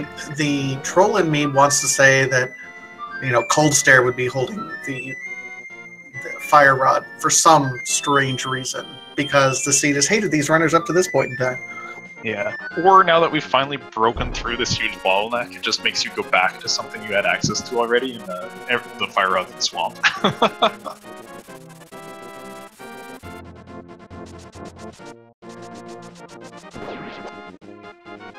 kryptixx is going to be, more thorough, not going to dive these dungeons immediately. We'll be taking a look at the myths overworld instead. The Smith, Hammer Pegs, Purple Chest, that'll be on the agenda. And I'm trying to remember if anybody checked the Bombos tablet. I don't think so. I don't think so either, and that's actually pretty good routing, because it's kind of putting all of those together right away. Jeremiah is one of my favorite locations. I don't know why. It's just fun to be able to take someone home. Yeah. Of course, kryptixx as well has never had a good chance to turn in the shovel, and this is a pretty good chance, so that is lumped in as well. This is a lot of checks that will be out of the way here, so that's pretty nice. But that's true. I forgot he had not yet done his shovel.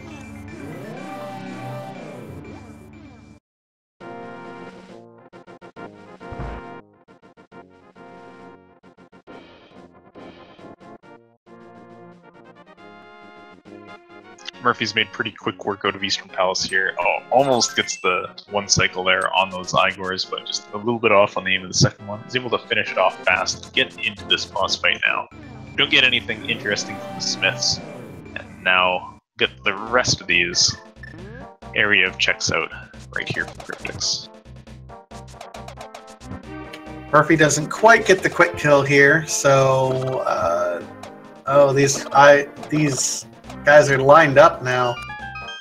Yeah, once this fight gets out of hand, then it becomes really hard to actually damage them, but we're down to just one now, and gave Murphy a bit of a hard time, but I mean, it's the Eastern Palace boss, so there's no risk of any death. It's just kind of time loss. And Murphy will be done that. Surely going to follow suit and grab, well, I guess at least the flute. The thing is, Murphy wasn't able to check Turtle Rocks. Doesn't know that Bombos is required, but I wouldn't be surprised to see him just get it on the way over to Kakariko after the save and quit. Yeah, his playstyle has been pretty thorough up to this point in time. I can't see him not doing it. He'll probably do something similar in checking King's Tomb and Bonk Rocks here as well, which is unfortunate because you can route those two things together with the Graveyard Ledge check, but he's making me talk out of my side of my mouth, and he's at least checking Bonk Rocks, but not King's Tomb. Yeah, well, he doesn't have mitts, so he can't do King's Tomb. Oh, right, here. Right. Which in a way is a good thing, because now there's two locations sitting right next to those mitts in Graveyard Ledge that make you think, oh, maybe I'll go do those. And you have to be in the Dark Belt for it, since he's got a mirror to King's Tomb. Well, he, until he checks Graveyard Ledge, then he can just jump off, because that's where the mitts are.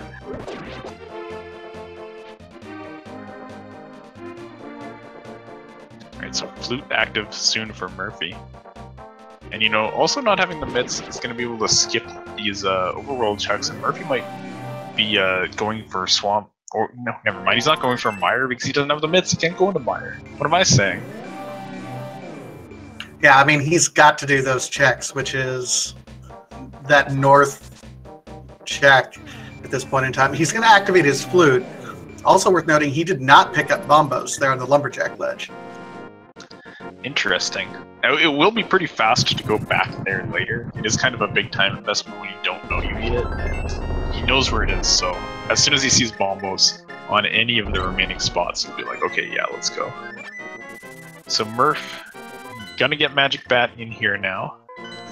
And then, what? The only dungeon that's possible to enter is Swamp, and you weigh Swamp against Catfish and Graveyard Ledge. I guess the nice thing is you could go Graveyard Ledge and walk all the way over to Catfish. Of course, Mire's Bombos as well. I'm not even a little bit surprised by that. Double Bombos after it's on the Lumberjack Ledge. Yeah, it really wanted you to put in that work. Even if you could, get some sort of sequence break around having to do Aga, yeah, you're gonna be doing it. And, Bombos might be our Ice Palace access too, so that's just our key to 3 dungeons. That's sick.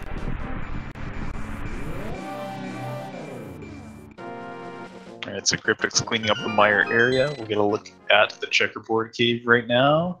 And it's just a bomb upgrade, so we'll pass that up. Wouldn't be surprised to see kryptixx just finish Mire here. It's easily full completable, and if the Fire Rod shows up in the midst of that big key hunt, then hey, we're ready to go.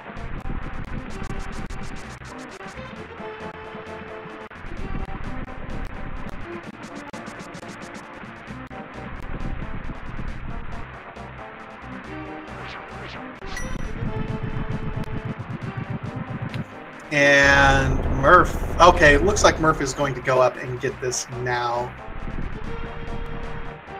Yeah, not too bad. Like, you had to do some running around from random bat and whatnot anyways here, so just like, you know, remembering all the things that you have to do now that everything's suddenly open with the boots showing up.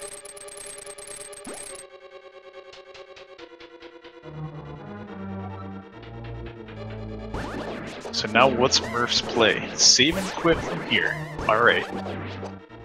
Now is it gonna be some overworld, or is it time for swamp? Mountain cave doesn't indicate much because this is just to flute away from. Big question is 3 will be overworld, 4 will be swamp, most likely. It's 3.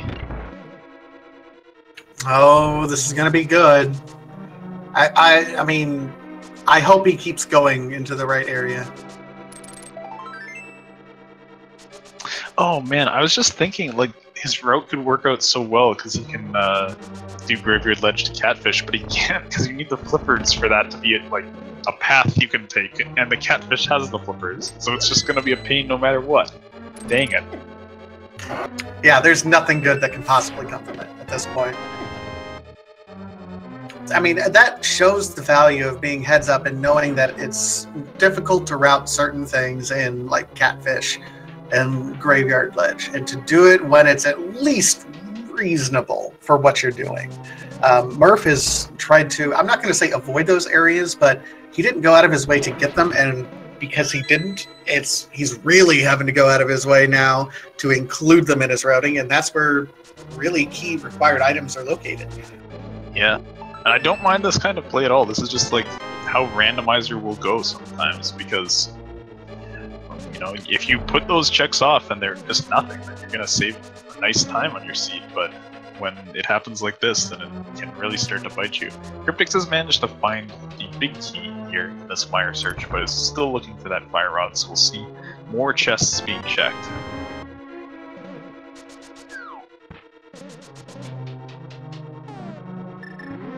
Oh, you know, a good point gets raised.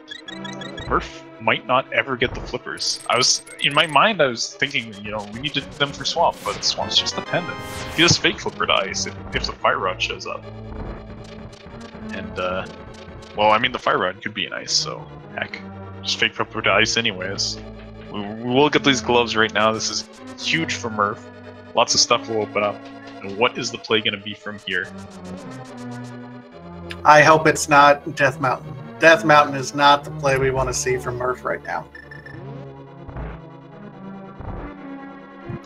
Yeah, we'll finish up with at least the Keystone check. And then, you know, I think Meyer is probably be the best for Murph right now, but I'm not sure. I mean, there's lots of options suddenly available. What will Murph do? kryptixx did pick up the blue cane just now in Meyer. I don't know if there's another item still to go on Vitreous or not, but we'll see it one way or the other. Well, he's avoiding the vanilla big key location for Misery Meyer, so it tells me that he's already got both items. He was kind of already on the routing to get it, so if there was a possibility that something was in there, I can imagine him just avoiding it. Yeah, you're probably right. I saw from the quick menu just now that the map was not yet in kryptixx's possession, so between that and the fact that there's only one small key, we know how many Meyer small keys there are. I'm guessing that we already found the items.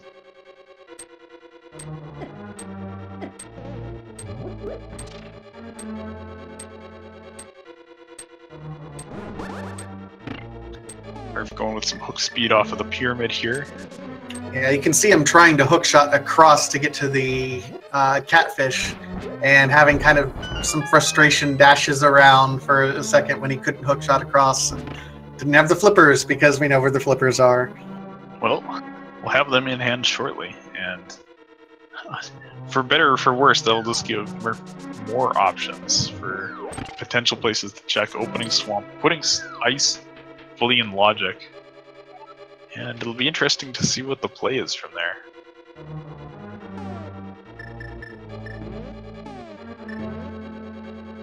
Meanwhile, kryptixx is getting ready to do, and he get that Cane of Burna at kind of the perfect time. It looks like he's going to be using Burna dash strats here on Vitreous. I like it.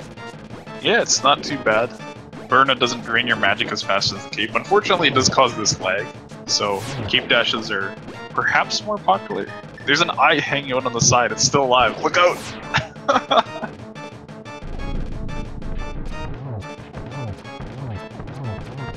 Pretty nice Vitreous fight there, taking down the big eyeball and not having to deal with any of this slow slashing or anything on the small eyes. So that's Vitreous down, Meyer done for kryptixx.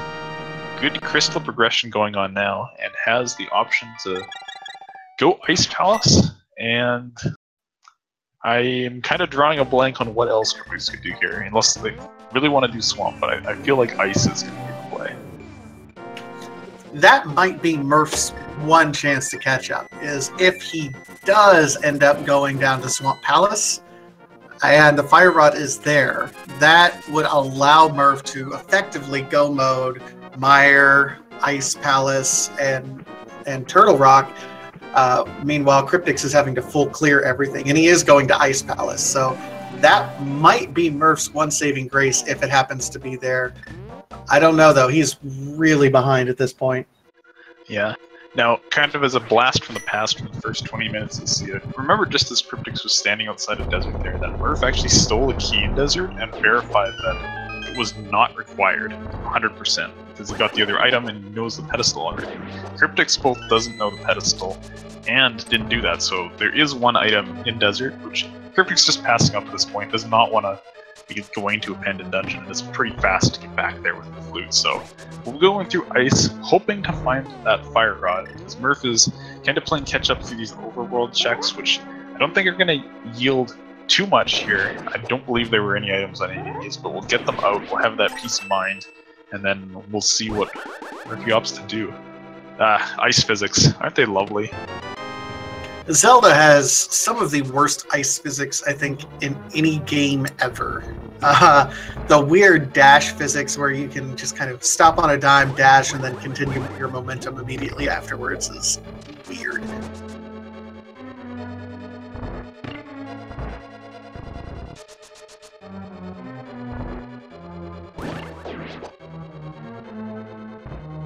So we're in that lull in Ice Palace where there aren't any new items for a while because we can't get any new chests until we're done with this next conveyor room, Ice Palace bomb jump, all of this fun, lovely stuff.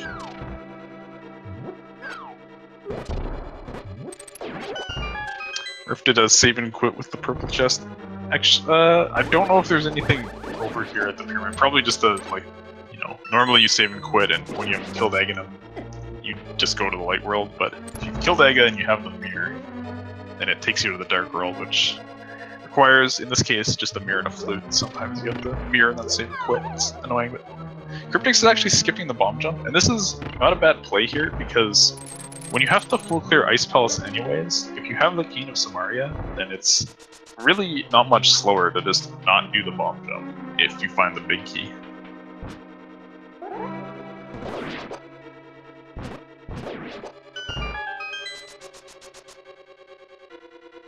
Alright, we're getting ready for a few more treasure chests.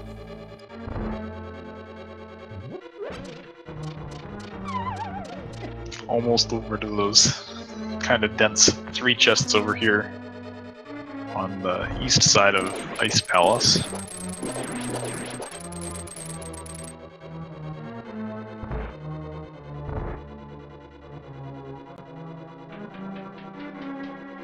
Murph is down here. He's probably going to check the Bombos tablet, but then he's in the neighborhood. He could go right over to Swamp if he wants to. Yeah. And you know, it's really hard to get a good read on exactly how the race is going while you're racing. Like, both runners probably can feel good about some of their plays, feel bad about some of their other plays, but it's hard to tell where your opponent is because you can't watch them. And, you know, if Murph knew the state of the race, he might be willing to gamble Swamp, but we'll be going with the more conservative, like, more logical, let's go for crystals kind of thing. I mean, it's the logical play at this point in time. You can also go ahead and check the Meyer Shed and checkerboard while you're here. I don't think there is really anything to speak of here, unfortunately. Yeah. Good news is we're gonna get a required crystal out of the way, so that's always nice. But kryptixx definitely has a leg up on that. There's that big key showing up in Ice Palace, so I'm not gonna be suffering from having to go to Ice Tea just for the big key after having skipped the bomb jump. But I don't think we found any fire rods down here. Does anybody have some fire rods to sell us? Any fire rods for sale? Anybody? Asking for your fire rods here. No, just keys. All the keys. Alright, now here's a cool little Ice Palace route for kryptixx. It's gonna bomb jump over to Ice Tea rather than drop down and have to do the walkabout to it. That's a cool little trick there. Now, did he check the big treasure chest? Not yet. If this ends up being faster if you have to check Ice Tea anyways. Oh my goodness, that's the fire rod. Oh man, that's stupid. That's stupid. That's silly. It's pretty stupid. But that's go mode now for kryptixx. kryptixx will still need to find a small key here to be able to get down to the basement of Ice Palace, but it'll show up in, I guess, the big chest. Wait, does it have to have one? Yeah, it might not. I think the big treasure chest has to have one at this point in time, because that's all the other dungeons. Well, there is a guaranteed small key in like the room to the right of the kind of drop-down room, which you'd normally get on your way to Ice Tea, but with the bomb jump you don't. So there's that one. Oh, there's a small key here though, so yeah. Yeah, because there's also the key room right before the cold stair drop-down room that has a locked door, so that's where that key could go. That's true. Key logic, it's horrible. My favorite is how Vitreous. What are the bosses called? How Cold Stair can have a small key, because if you have the cane, you don't actually ever need to open the door to the right.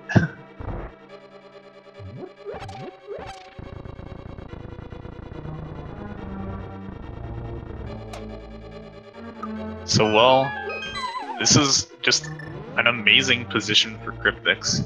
Fire Rod in hand, go mode acquired, be able to do ice, just run over and vaporize Mothula, and then head to Turtle Rock and already be on Death Mountain for the GT entry. Yeah, I mean, this seed has certainly had its challenges, I think is a fair word, at this point in time. Yeah, I mean, you see the timer on the clock. Sometimes you can see people finishing random seeds like 120 or better. Hey, Butter Sword showing up on Cold Stair, that's nice. That's some buttery popcorn there. But yeah, I mean, this seed is not a seed that was possible to 120. This seed was horrible, and the runners have played it pretty darn well. Made great progress on something that just made them do the runabout, basically.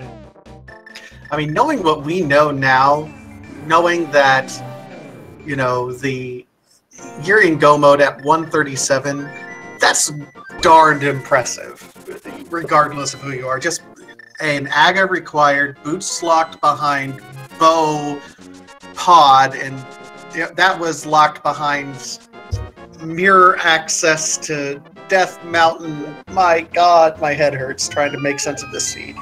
Yeah. kryptixx really played it well, though. Avoided lots of potential double dips you could get sucked into. Like, Murphy made the completely reasonable choice of taking a look at pod, but kryptixx avoided that, managed to do the Eastern pod together. Has definitely played this pretty well so far, and it really shows basically in the difference of time. Like, kryptixx's route really worked out quite nicely.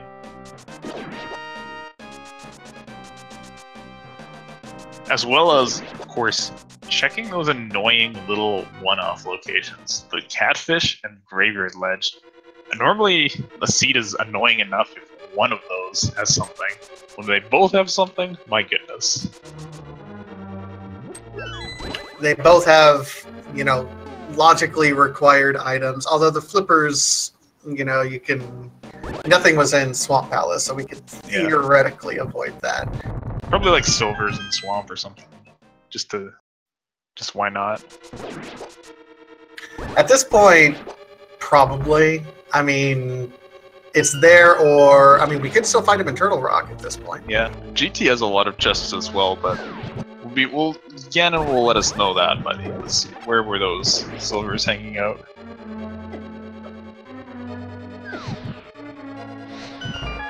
Kryptixx ate a bit of extra Gibdo in that torch lighting room, but is able to get through before the door closes, so that's the most important thing about it. Be dropping into this moth fight now. I don't predict that this bug is going to have a bright future.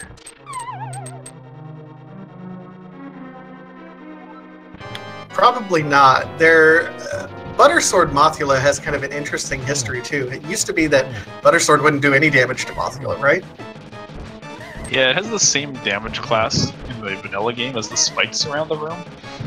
Because I don't know why they save on some programming memory space or something like that. But because in Rando you can have the gold sword, and that would be horrible if your sword didn't damage Mothula. Very annoying. It just gets downgraded to tempered damage against Mothula, which is pretty good. Just 4 slashes and the bug's dead.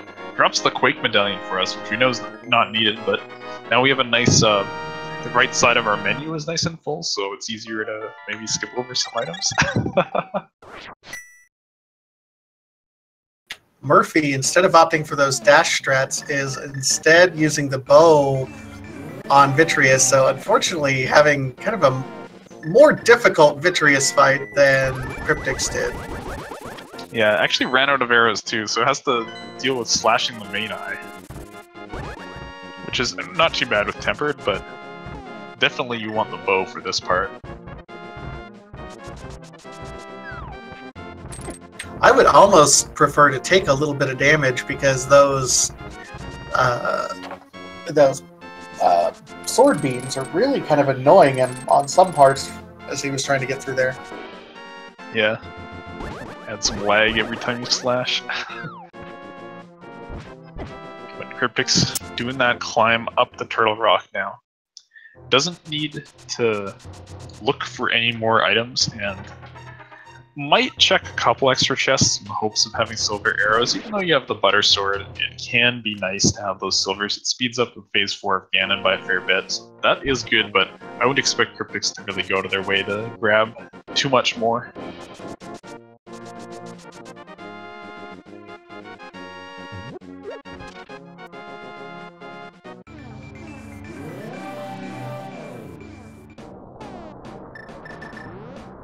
No, open it! Whoops. That's... you might feel a little bit silly after that. It's all good. I mean, at 1 hour 42, you can forgive a little brain fart or two, like, surely I already opened this last time I was up here. Kryptixx did already use this portal once before, after having found the Titan Smith and checked out Death Mountain. Just didn't have almost the time to actually open them. So, one quick trip back in, was able to get in there. And Murphy, making the play that's required by the seed into Ice Palace, will find the Fire Rod in here and also enter Go Mode, but unfortunately, quite a bit behind Kryptixx. Kryptixx in a dominating position in this race. Yeah, just a few different routings here and there. Not that Murphy has necessarily made some bad decisions. I think it all really turned. That first decision Kryptixx made to check Overworld, Murphy went to dip Pod. It was all kind of downhill from Murphy, unfortunately. Yeah, that's true. As well as, you know, a couple of those extra checks early on, like looking at the pedestal, Huluhan room, all that stuff can give you an advantage, but in this seed it did not. Like, the extra money was not required, they got showered in 300s, and then there was nothing on the pedestal after all, so nothing but peace of mind to be found there.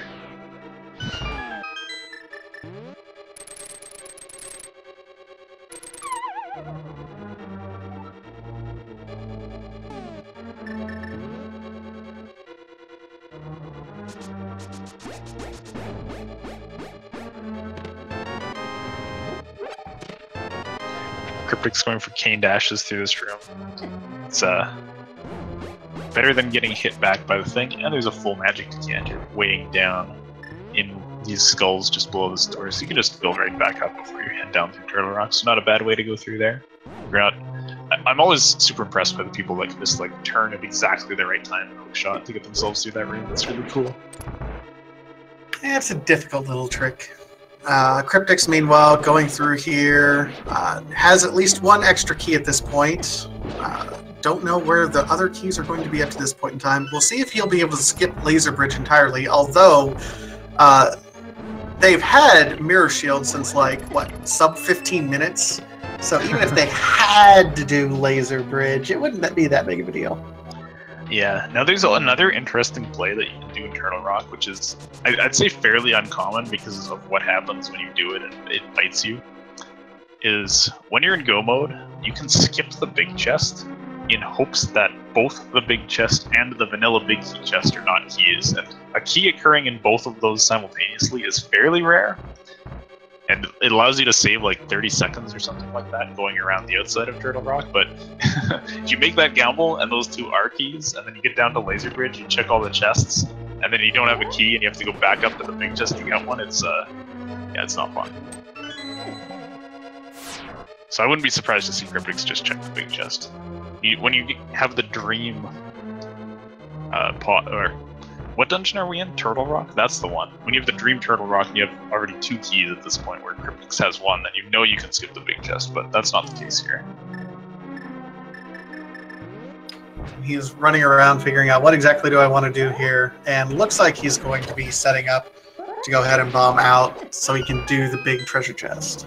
Yeah, conservative play, and definitely a good one here. Having a big lead like this, you just play conservative. But kryptixx has no idea. Might have a hunch, since I think overall things went pretty well for kryptixx, but you never know in Randomizer. No, and I think the best randomizer racers will at least always assume if you're not behind, then they're right on your tail, so you really can't you can't make any mistakes. Yeah, and there was a key in there, so there's definitely a risk of getting burned by that play. Speaking of getting burned, Murph picks up that fire rod, so enters go mode as well. And wait, isn't he? Wait, he's not in go mode. He has not been up to Dark Death Mountain for Ice Rod. Oh, there's that, and also doesn't know that Turtle Rock is bombos, so could look for Quake as well. But we'll need to check all of these chests nice. Probably go straight to the Death Mountain after this, but not having, you know, that Ice Rod. Great point.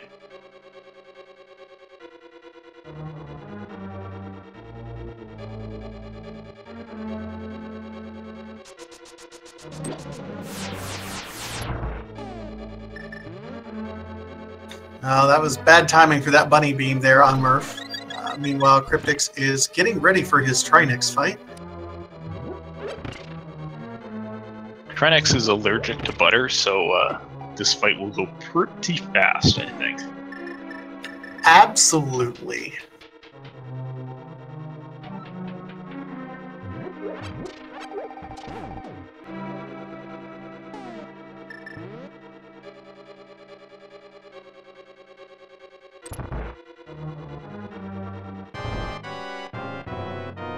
Alright, so it's just 3 slashes here. You see kryptixx changes right away to fire rod. That's because you can't menu when one of the boss heads is blowing up, and knows that 3 slashes, 1 ice rod shot, perfectly doable.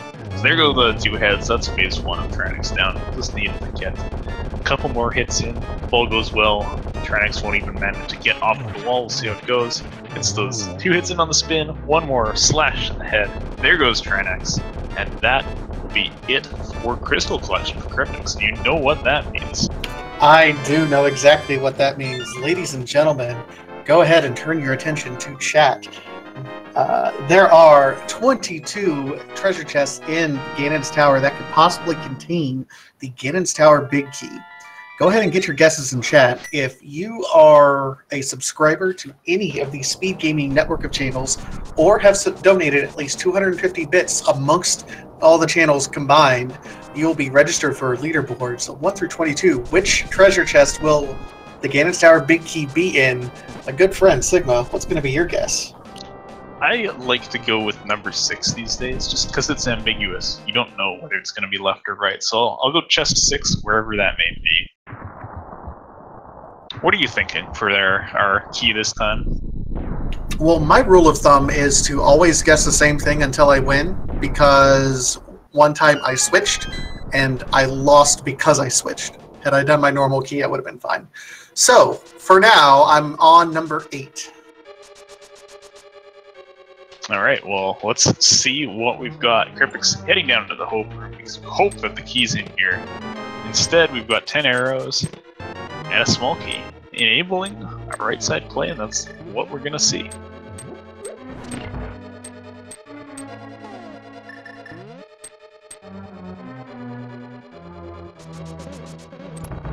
Yep, he is going to do this full right side play. I mean, it's a good play. I've seen a lot more people do the right side just because it's relatively quick, and you can save yourself a little bit of time if you end up needing to full clear anything.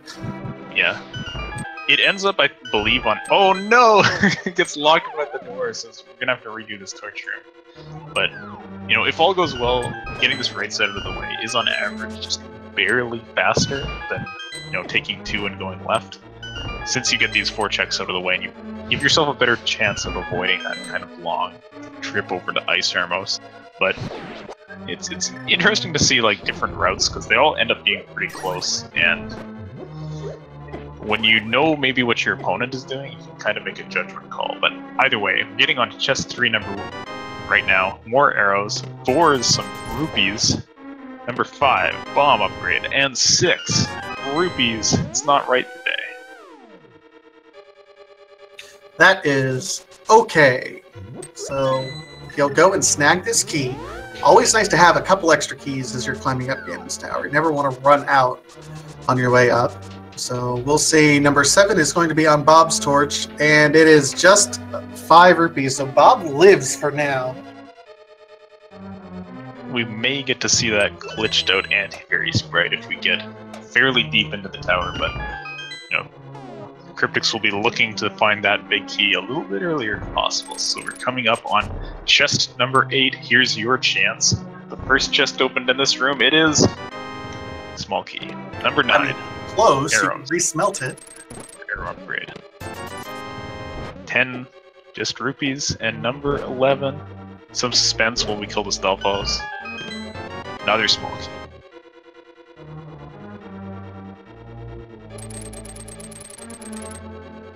Meanwhile, Murphy is going ahead and doing Skullwoods right now. He's in...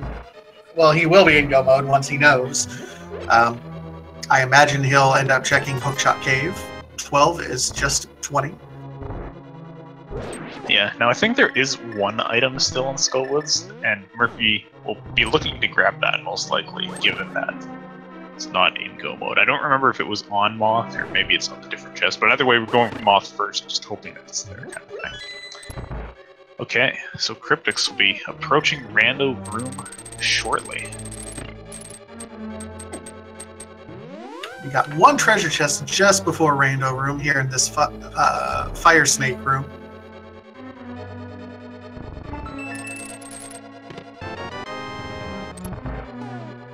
That one's a miss this time, just the compass.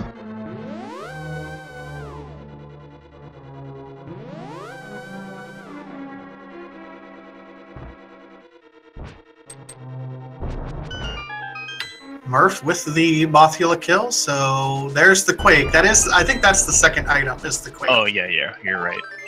Here comes Rando Room. Nothing. Alright, that was 16, so we have 17 coming up in Bob's chest. No. Did I miscount? Okay, let me count backwards. Tower Room's 22, 21, 20, and 19 are Armos. So this is 18? Yeah, so this will be 18. Okay.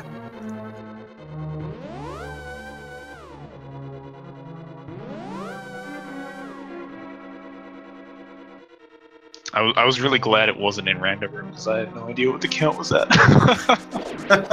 Yeah, I always have to count backwards at this point in time. I mean, you'd think I'd have this memorized by now. These numbers are complicated. I can't add. We only had to count to 10 for Aghanim, and we're well past that now. I'm almost out of toes, man. What are we going to do? Alright, so just 18 is another miss. 3 more chances after Armos Knights, and then we're going to be sitting through a long auto-scroller.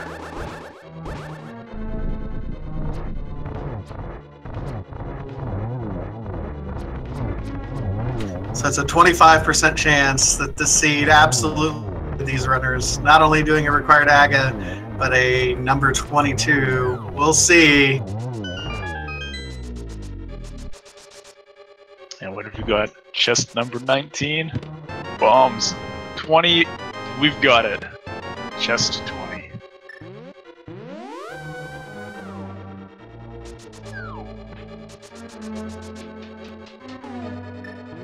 Chest number 20. So we'll be well on our way up the gauntlet. Meanwhile, Murph is still looking for that ice rod. He's checking these Dark Death Mountain locations. Started with Super Bunny Cave, is now going to do Hookshot Cave.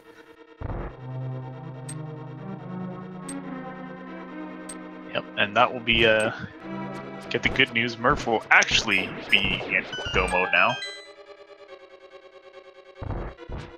And he knows it. He save and quit there. The worst part of it is that we were able to check just about everything in Ganon's Tower and have not found the silvers yet. So at this point, they're probably in Swamp Palace unless they're on our way up Ganon's Tower at this point.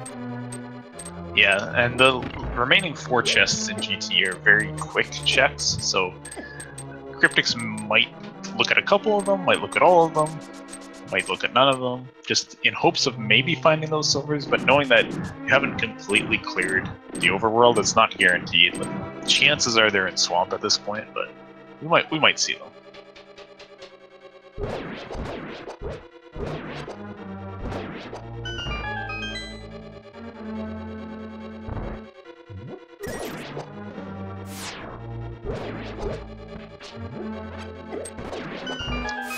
Nice stealthful room there for kryptixx. One of them kind of getting away for a little bit, was able to snag it with a pot, and also that enemy being a little cooperative, letting us slash finish it off. But now here we are on some conveyors and ice, and these rooms are something.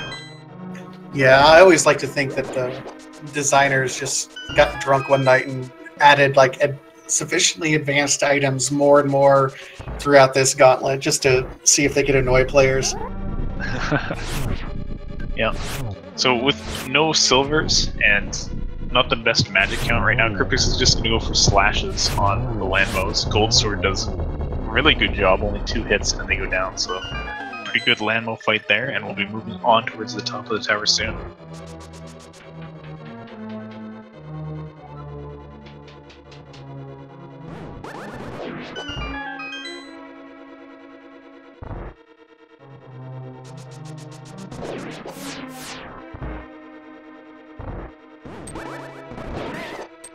Oh man, kryptixx got robbed on that Wizrobes too. Just fired the block a little bit early before the bottom left Wizrobe had phased into existence, and then the bottom right one died because the shot took longer to travel over there. Yeah, that's unfortunate. It happens on occasion though. Yeah, it was still a good, quick recovery 2 cycle.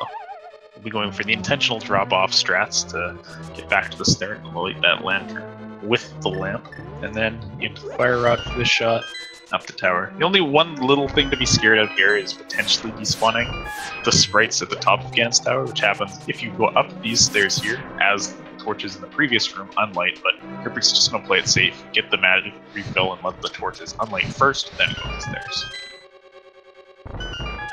Plays it safe. Does look like he's going to check these last few chests, hoping for silvers. Gets blessed with a nice little heart right there. It's perfect timing. Yep. A relatively useless bug net shows up as well. Now kryptixx will be able to get through this room. Normally you'd powder these antivirus here, but we just got a full heart refill from that piece of heart there. So take a look at this chest, hoping for those silvers. Just some bombs.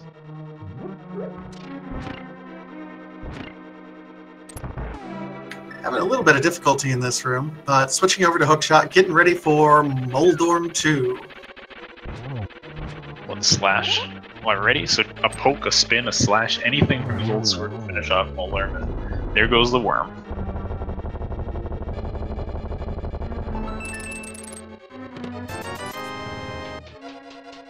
And no silvers in the final treasure chest. We will be doing this silverless, which, with Butter Sword, not bad. I mean, really, I think most runners I know would rather do silverless with tempered or Butter Sword than do silvers with only Master Sword. Yeah, Phase 2 of Ganon is really awful with the Master Sword, and really not bad at all with the Gold Sword, so Kryptixx will be good for all of this. Has half magic and some potion still built up. Going into the Saga 2 fight, manages to get only one hit in that first cycle, is close to getting the double, but improved shot timing from one of the clones, and immediately, as a surprise to nobody, the main Aga is shooting some blue balls. Man, these Agas desync quickly. Yeah, what is this? The next one's already shooting. The main one's not even, like, hittable yet. My god. Man, Aga has been nothing but rude to these guys. We have one last bit of RNG that the seed can just body us with, and that's the Ganon teleports in Phase 3, and I hope that it's nice, but those are 50-50 as well, so if we see like 10 or 15 teleports, I don't even know what to say. I mean, at this point, I think I would expect it. Alright, so Kryptixx dropping down into the Ganon fight. Just over 2 hours, which is not at all a bad time given how horrible this seed has been. And there goes Phase 1, Butter Sword's pretty good. He's even gonna use this half magic and just make it super easy in Phase 2. Fire Bats can't connect like this, and Phase 2 is clear. Only needed 6 of those flashes, but a couple, it doesn't hurt to take your frustration out of Ganon. Only one teleport so far. Oh, you just jinxed it. You know you just did, right? Don't blame me. I mean, well, maybe you can blame me, but look, he's being nice. There's only one more to go. Surely he won't teleport 25 times right now. Oh wow, the God Ganon. Well, only one teleport. The arrows are in Swamp. Well, figures. I mean, it makes sense. Alright, so one spin, gets the second spin. Tried for a triple on this second set of hits there, but it's kind of hard to do it with the lamp. You have to be super fast. It's easier with the fire rod. You have your sword pre-charge. It is getting doubles on all of these, so very nice and silverless so far from Kryptixx.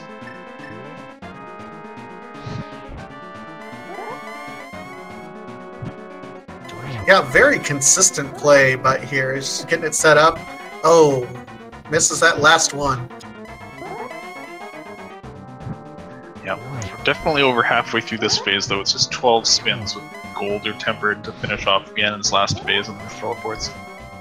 That one may have connected. This may have been triple. I couldn't quite tell, though. Or the fire bat will get in the way of the last one, but Kryptixx coming in close to the finish here. Only a few more hits and Ganon will be down. Murphy, meanwhile, getting into the Trinex fight soon. Kryptixx is just gonna use this blue potion. I mean, if you're not gonna use it now, when are you gonna use it? Yeah, there's no shame in safeties at that point. And Kryptixx finishes his blue bacon fight. Yeah, all that's left is to hold up and then walk onto this staircase, not fall into the pit. Would be tragic, but Kryptixx crossing the threshold finishes the race with a Speed Gaming TV time of 2:03:09. And scene. And GG Kryptixx. We'll see if we can get him into chat. I'm sure he's got a few interesting things to say about it. He says he does not know if his mic is going to work. We'll see if we can't try to get him in either way. Yeah, we'll see if Discord cooperates, but you know, sometimes it's just like, goodness, what's your mic doing? But either way, Kryptixx is in chat, so you can ask questions there, or we will see if we can get communication going on this end.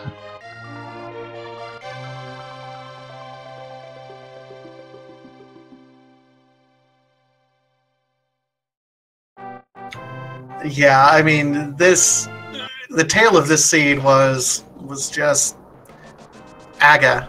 I mean, Aga was super ultra required. It was your access to Dark World to start off with Hammer being on that pyramid. Hello? Do you hear me? Hey, we hear you. I think we can hear you. I hear me in the background, so there's an echo. Oh, hold on.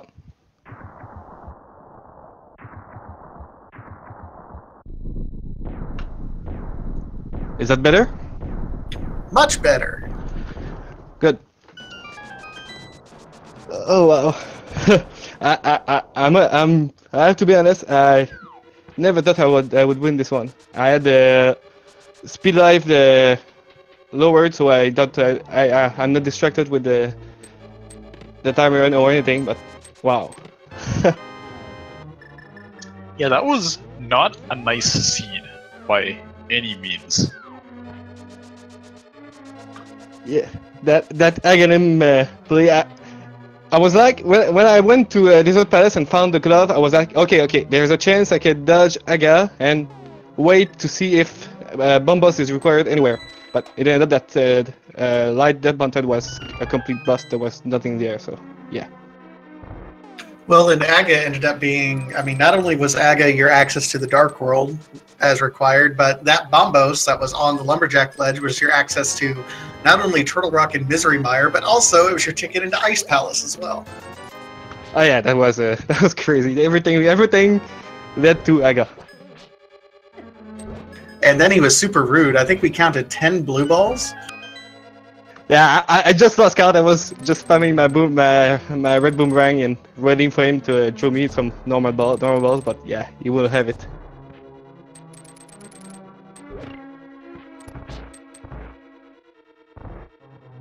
Yeah, I really liked your routing overall through that seed. It was pretty good. You found the boots first, and those were really locking a lot of stuff. Holy smokes! But I want to ask, did you ever have it on your mind that you might have to go to Swamp Palace?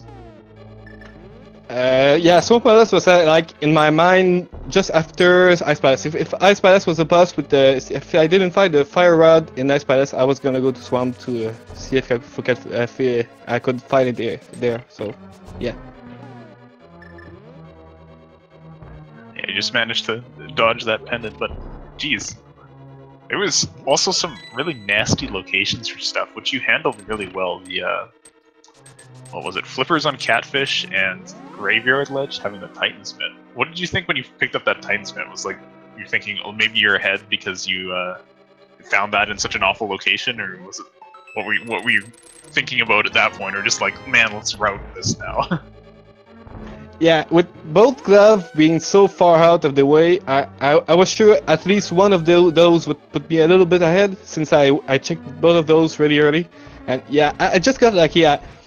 When I got out of Thief's Town and didn't get anything for it, I was like, okay, I need to go somewhere where the other one might not go, since there's some items missing. And I knew boots would be required at some point. So I said to myself, okay, just check Graveyard Edge, get this over with, and yeah, that just paid off because, yeah, the myths were there.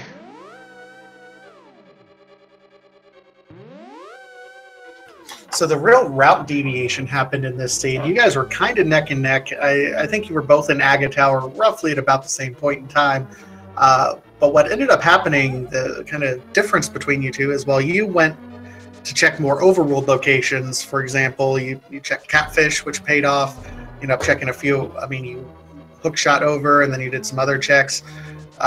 He ended up doing pod early, so he ended up having to double dip pod and couldn't get those boots, or at least he didn't. He didn't use the potion glitch, so that was kind of the main route divergence there. And overworld really had kind of everything you needed.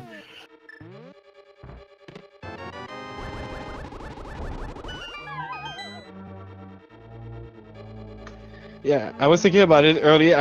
When I got to Catfish, I was like, okay, do I dip pod without the bow? And it happened to me so many times. I just get in the first chest and yeah, there's nothing. So yeah, I could have set up the potion glitch since I had a lot of potions, but I was like, yeah, I don't want to sequence break that much. And I just got access to Dark Death Mountain, and yeah, I'm just gonna go there, see what hero has for me, and yeah, it had the bow, so yeah, that paid off big time. Yeah, that bow's definitely nice to see. So you're 3-1 with this win, and that's a pretty good position in this tournament. Only 2 more wins, and you can make it into the bracket. How are you feeling about your next match, potentially? I can't wait to see who I'm facing next. Honestly, I entered. This is my first tournament and my first experience in racing altogether. I didn't do any race before that, before tournament, and that's my 4th race at all. And I'm just very hyped with this rando. It's very, very fun, and I can't wait to see who I'm facing next. I've seen a lot of races, and I know all the players are 3-1 are very, very good. So yeah. I'm just gonna wait and see and hope I can make my way to the bracket stage, maybe? We'll see. Yeah, well, I think you can definitely do it, so best of luck with that, and best of luck getting a seed that's maybe a little nicer next time. Thanks. Okay, I'm gonna head out now. Thank you, guys. Thank you to all the randomizer community. It's very, very good. Everyone's helping a lot when you start, and yeah, it's a really good time playing with you guys. Thanks. Thanks for joining us. Have a good evening. All right, GG once again to kryptixx. If you like anything that you saw from him, go ahead and give him a follow here on Twitch. Meanwhile, we're back with Murph, getting ready to start the gauntlet part. And kryptixx is absolutely right. If maybe you've never played Randomizer, you've only been tuning into our channels, and you're like, is this really for me?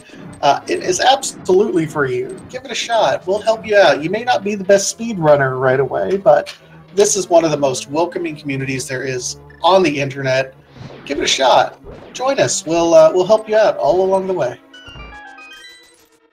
Yeah, that's for sure.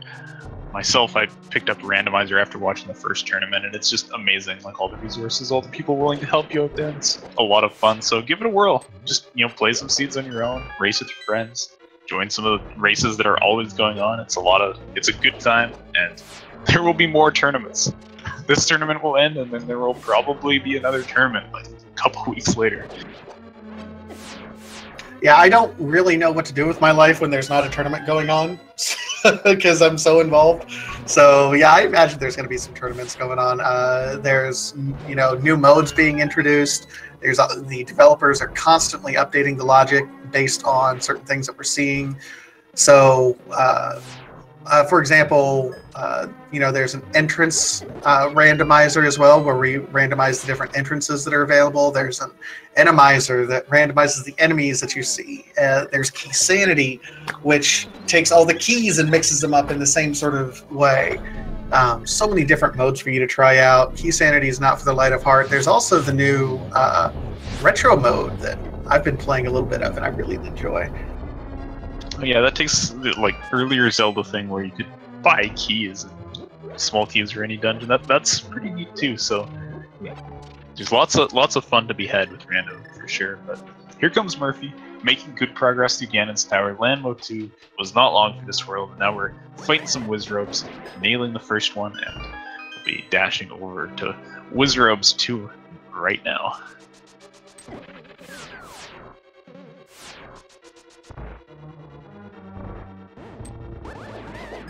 Oh, that was rude. The spike actually blocking one of the fireballs. Yeah, I was able to get a pretty quick 2 cycle. Hey, those guards on the second bridge cooperated and just didn't knock Murphy off, but instead just all took a nice death to that first dash. So Murphy onto the torch lighting now, and we'll be setting up for 1 and then 2 fire rods here, and then getting out of there. So is on pace to make it to the next room. Okay. We'll see if Murphy opts to pick up this full magic or just go straight up the stairs, and is gonna say, yeah, at this magic level, just fill it up and then not risk a despawn or anything like that.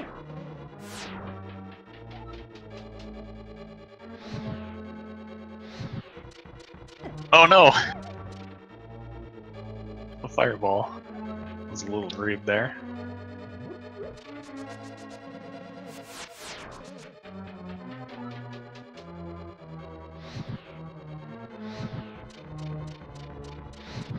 dodging this time, is able to get through.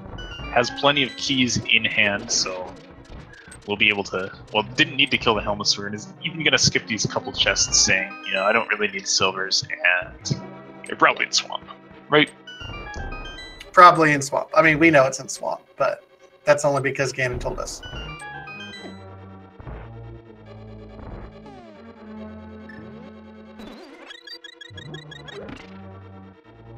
But it's going to check this one. I mean... Yeah. It was right there. Why not? We'll probably see the last chest get checked as well, because we've all seen it at some point. A sword or... I mean, it can't be a sword this time, but a sword or silver is showing up in that last chest. And oh no, Moldorm getting right on top of Murphy. No escape. Has to take a fall, but Moldorm is not going to have a good time the second time, I don't think. So Butter Sword is a really good weapon for fighting this boss here.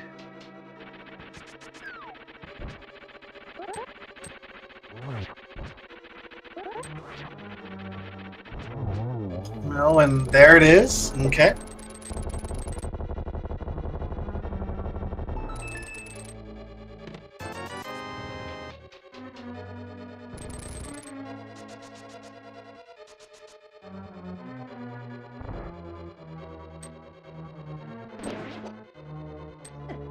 Mini Helmer's being a little bit of a pain, but Murphy's able to get to that door, get upstairs, and go on to that Aga 2 fight. Considerably nicer than the Aga 1 fight that the Sea had.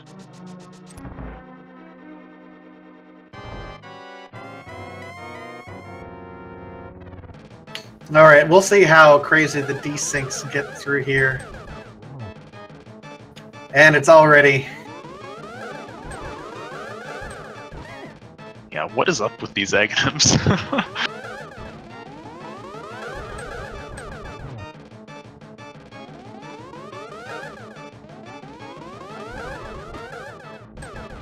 Oh, this is not good. One of the clones is completely unusable because it shoots so far in advance. Like, he shot it right back to where Aga would have been. Yeah.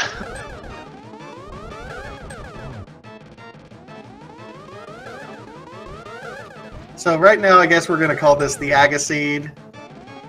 This was the Aga Seed. And there we go.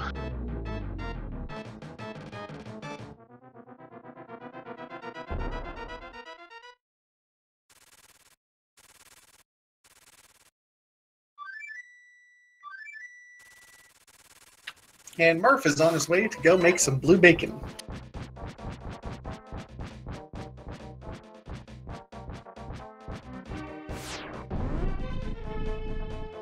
Dropping into that cannon fight momentarily, and then just beating this poor pig up with this amazingly powerful sword. It's a bit overkill.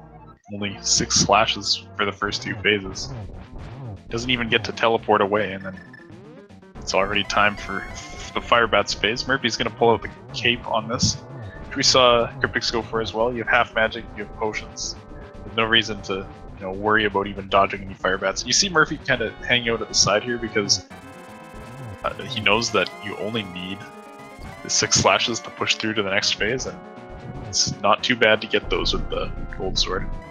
One Firebat does get fired out by Ganon here, but he's able to dodge it around and get hits in, so see the same quick, only single extra teleport pattern that kryptixx got on Murphy's side here, and we're pushed into phase 4 already.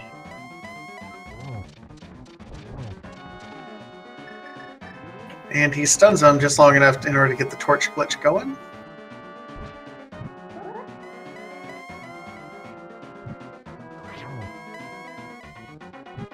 Oh boy, okay, good dodge on that Firebat. That was a little scary, but managed to get the torchlight without falling, so that's good. It looks like a double hit from that Firebat. That was unfortunate.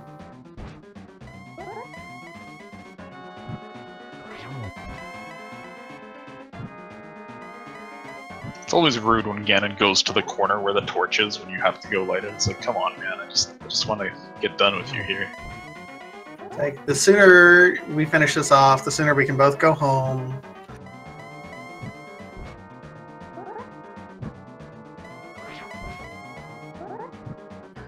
Yeah, Murphy's making good progress. Not getting every hit in, but getting enough hits in then. Oh, Oh, goodness! Andy's. Oh, that's rude.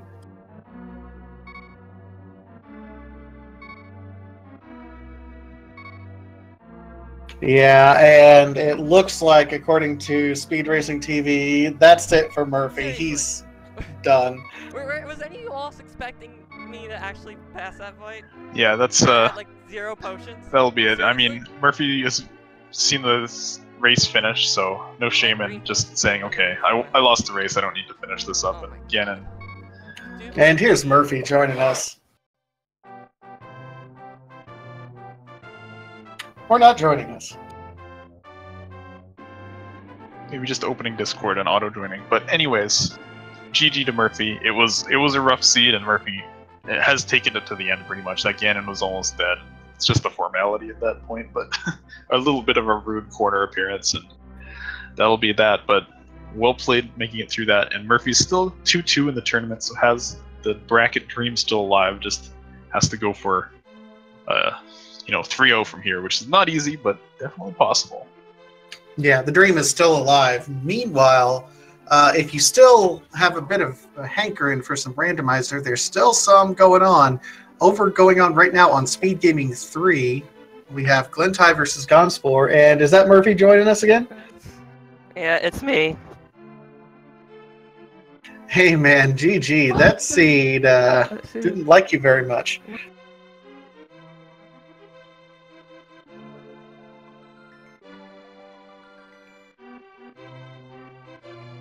Yeah. So how did you feel about a 10 extra blue ball Ega at the start? That was quite something, hey?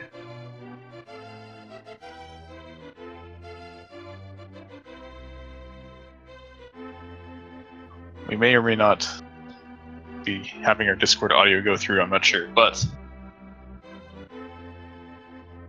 maybe we can sort things out.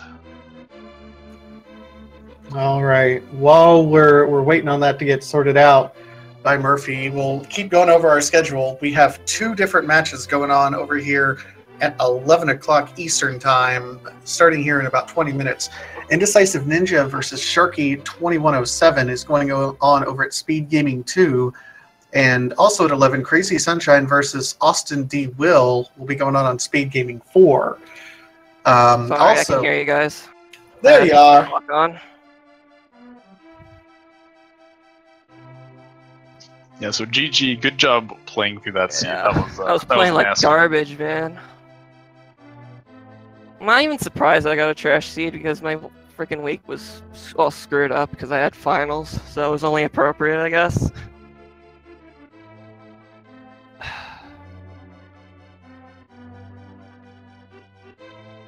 Well, I think you did a good job of trucking through it. It was, geez, lots of bad locations for items that got you here and there. But I mean, when your opponent finishes even before you enter GT, you know you like screwed up. yeah, I think the most significant thing was the glove or the mitt upgrade being on Graveyard Ledge, which kryptixx found relatively early, and you found as almost one of your last possibles. I'm also mad at myself that I really thought that I needed Titan's Myth to get the fat fish for some weird reason. I could have had flippers early. Oh yeah, that makes sense because there's the rocks later that are heavy, but can sneak around. But yeah, you get those seeds. Oh man, I don't want to lose this freaking Swiss bracket too fast. Well, the good news is you are still 2-2, so it's a tough task. You still can make the bracket with 3-0 from here. Well, my 2 wins I got out easily. The first guy forfeited because the stream crashed. The second race, he didn't find the bow in Misery Mire, and I found it quite early, so that came down to RNG. And the third race I lost because I neglected not to go to Zora because of lack of money, and it just so happened that Zora had the hammer. You seem, yeah, you've got some luck with picking your tournament seeds then, hey? Hopefully next week I'll get a better seed. It's just tough, you know, man. Especially when you're one of those guys that gets like 0 viewers per stream. Yeah, well, you put on a good show here, so... Alright, well that's good. I'll be tuning in. I'll cheer for you next week if I can catch it, but... It was a pretty well played Yeah, seed. I'm trying to get to the Speed Gaming 4, because I don't have that in my files.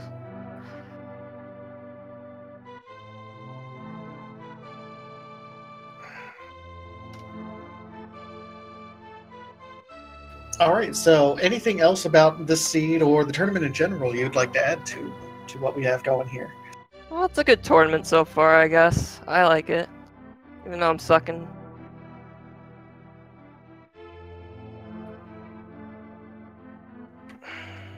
All right. Well, GG here to Murphy0749, as well as our winner kryptixx. If you liked what you saw from these winners, go ahead and give them a follow here on Twitch.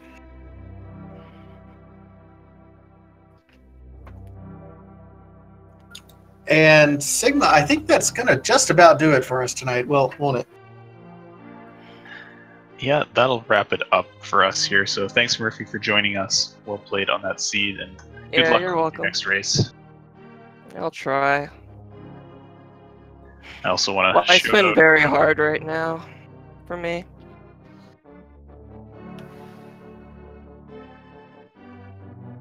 Yeah, dude, well, just, keep on keeping on and get through it.